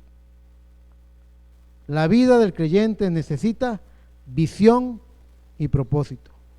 Acérquese a su pastor y pregúntele cuál es la visión que tiene de la obra. Usted no tiene que hacer toda la visión de la obra, así como el pastor no tiene que hacer toda la visión de la obra, pero hay una parte que le toca a usted. Hay una parte que usted dice, eso, mi corazón arde cuando pienso en eso. Eso lo puedo hacer yo. Y una visión, ¿sabe qué es una visión? Una visión, como la del águila, implica que usted puede ver a largo plazo. Implica que usted puede tener, yo les voy a decir algo, la visión que yo tuve entre septiembre y octubre del 2005 en la casita vieja del Cedro, un día de culto en la tarde, antes de que anocheciera, llegué temprano y estaba ahí orando. La visión que Dios me dio y que se ha ido acrecentando más y más conforme pasan los años, iba más allá de hacer un templo, iba más allá de tener una bonita congregación, iba más allá. Así que si yo me puedo sostener en la visión, puedo seguir caminando, y Dios sigue venciendo los gigantes que hay en mi camino. Nos toca a cada uno revisar esa visión. Cuando el hermano Lehman se me acercó, después de, él me dijo algo, no está aquí presente, le voy a pedir, como no le puedo pedir permiso, le voy a pedir disculpas. Pero cuando el hermano Lehman participó en este campamento, a él se le había dicho que los campamentos no sirven. Y él tenía el gusanito de la intriga de si servían o no servían. Y le dijo a su esposa, vamos a dar el 100%, vamos a dar el mejor esfuerzo. ¿Cómo lo vieron a él, esforzado? Le echó lo que pudo, le echó todo lo que tenía. Y terminó satisfecho, terminó contento. Él concluyó por sus propios resultados de que los campamentos, como yo siempre he dicho, no son la pomada canaria, no es la medicina a todos los males, pero cumplen con un fin. Se convenció por sí mismo de los beneficios que tiene esa clase de compañerismo. Y se me acercó y me dijo: hermano Eric, me gustaría trabajar con los jóvenes. Y yo, ¿qué es lo que tienes en mente? Y me dice: ¿nos podemos reunir la próxima semana? Y yo, claro. Y vino en la mañana, vino una semana después y me tenía un programa de actividades y metas y cosas y una locura que traía en su cabeza. Y yo lo vi y dije yo, eso es un gran proyecto, es un proyecto de un año. Ok, ahí hay una visión. ¿Será todo perfecto? No todo es perfecto. Pero si nos esperamos a que todo sea perfecto para movernos, tenga seguridad de que usted nunca se va a mover. Yo aprendí en el camino, yo fui un perfeccionista en mi vida laboral yo fui un perfeccionista. Yo caía mal de lo perfeccionista que era, de esos obsesivos compulsivos. Y un día tuve una experiencia, cuando me enfermé y mi sistema inmunológico cayó al suelo y hasta me tuvieron que hacer pruebas de SIDA para ver si era por qué estaba tan enfermo. Era porque estaba agotado, estaba como Elías en la cueva, estaba como Moisés en Números 11 reclamándole al Señor. Y recuerdo que aprendí esa lección y la aprendí de un hombre en el mundo que es un gran líder en el mundo, pero que no me simpatiza, no me cae bien, no comparto sus valores, pero me dio una lección. Él dijo algo que caló muy hondo en mi corazón. Él dijo esta frase: hecho es mejor que perfecto.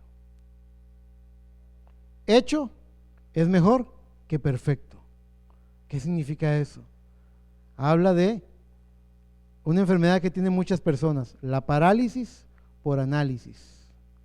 Le damos tanta vuelta a las cosas que nunca actuamos, que nunca avanzamos, que nunca definimos, que nunca aterrizamos. Hecho es mejor que perfecto.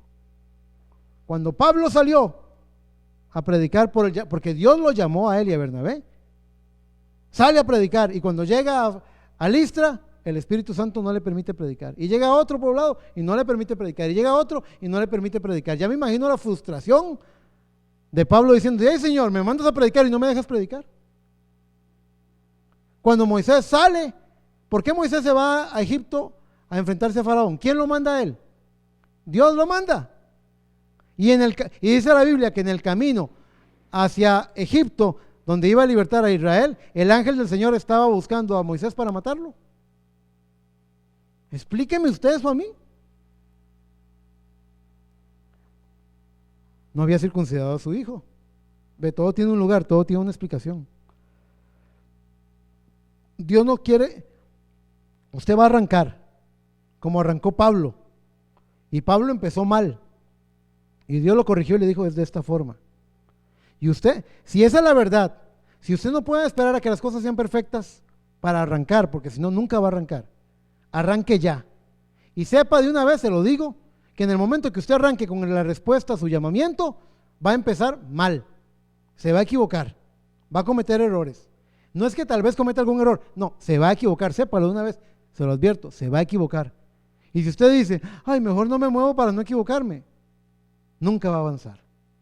Pero si usted da el paso de fe y da otro, Dios lo va a enderezar. Lo que usted necesita es ser humilde para ser corregido. Lo que usted necesita es ser humilde para ser corregido y decir: es por este lado, es de esta forma. Cuando el hermano Lehman me mostró su proyecto, dije yo: qué bueno. Necesitamos más y más, necesitamos diáconos con visión, necesitamos una junta directiva con visión, necesitamos maestros con visión. No que estén pensando en la escuelita que doy hoy, sino que piensen a largo plazo. Visión es la capacidad de ver largo. El águila mira desde muchos kilómetros a su presa. Cada uno de nosotros en el lugar y el llamamiento que tiene Dios, debe observar largo, debe mirar largo. Usted ocupa una vista para poder ver dónde pone el pie, pero una vista para ver hacia dónde va también. La visión y el propósito no pueden faltar en la vida del creyente, porque cuando faltan, ¿sabe cómo nos sentimos? Como que no somos nada. Yo no sé si soy cristiano, yo no sé, no entiendo nada, estoy desanimado, nada me dan ganas. No, usted entre en la visión, vea cuál es su llamamiento, vea su vocación y diga lo que dijo el salmista David: deleítate a sí mismo en Jehová y Él te concederá las peticiones de tu corazón. ¿Quién quiere en esta mañana que Dios le conceda las peticiones de su corazón? ¿Hay alguien aquí que quiera eso? ¿De verdad? ¿Sí? ¿En serio? Muy bien. Deleítate a sí mismo en Jehová. El secreto está en apasionarse con lo que se está haciendo con Dios. Encuentre deleite, encuentre alegría en lo que está haciendo con Dios, y entonces Él concederá las peticiones de su corazón. Encomienda a Jehová tu camino y confía en Él, y Él hará.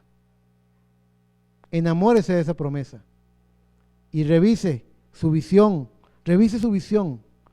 No piense de aquí a 15 días, vea más allá, vea tan largo como Dios le permita ver. Su visión lo llevará largo. Dios los bendiga, mis hermanos. Vamos a ponernos en pie. Dios los bendiga.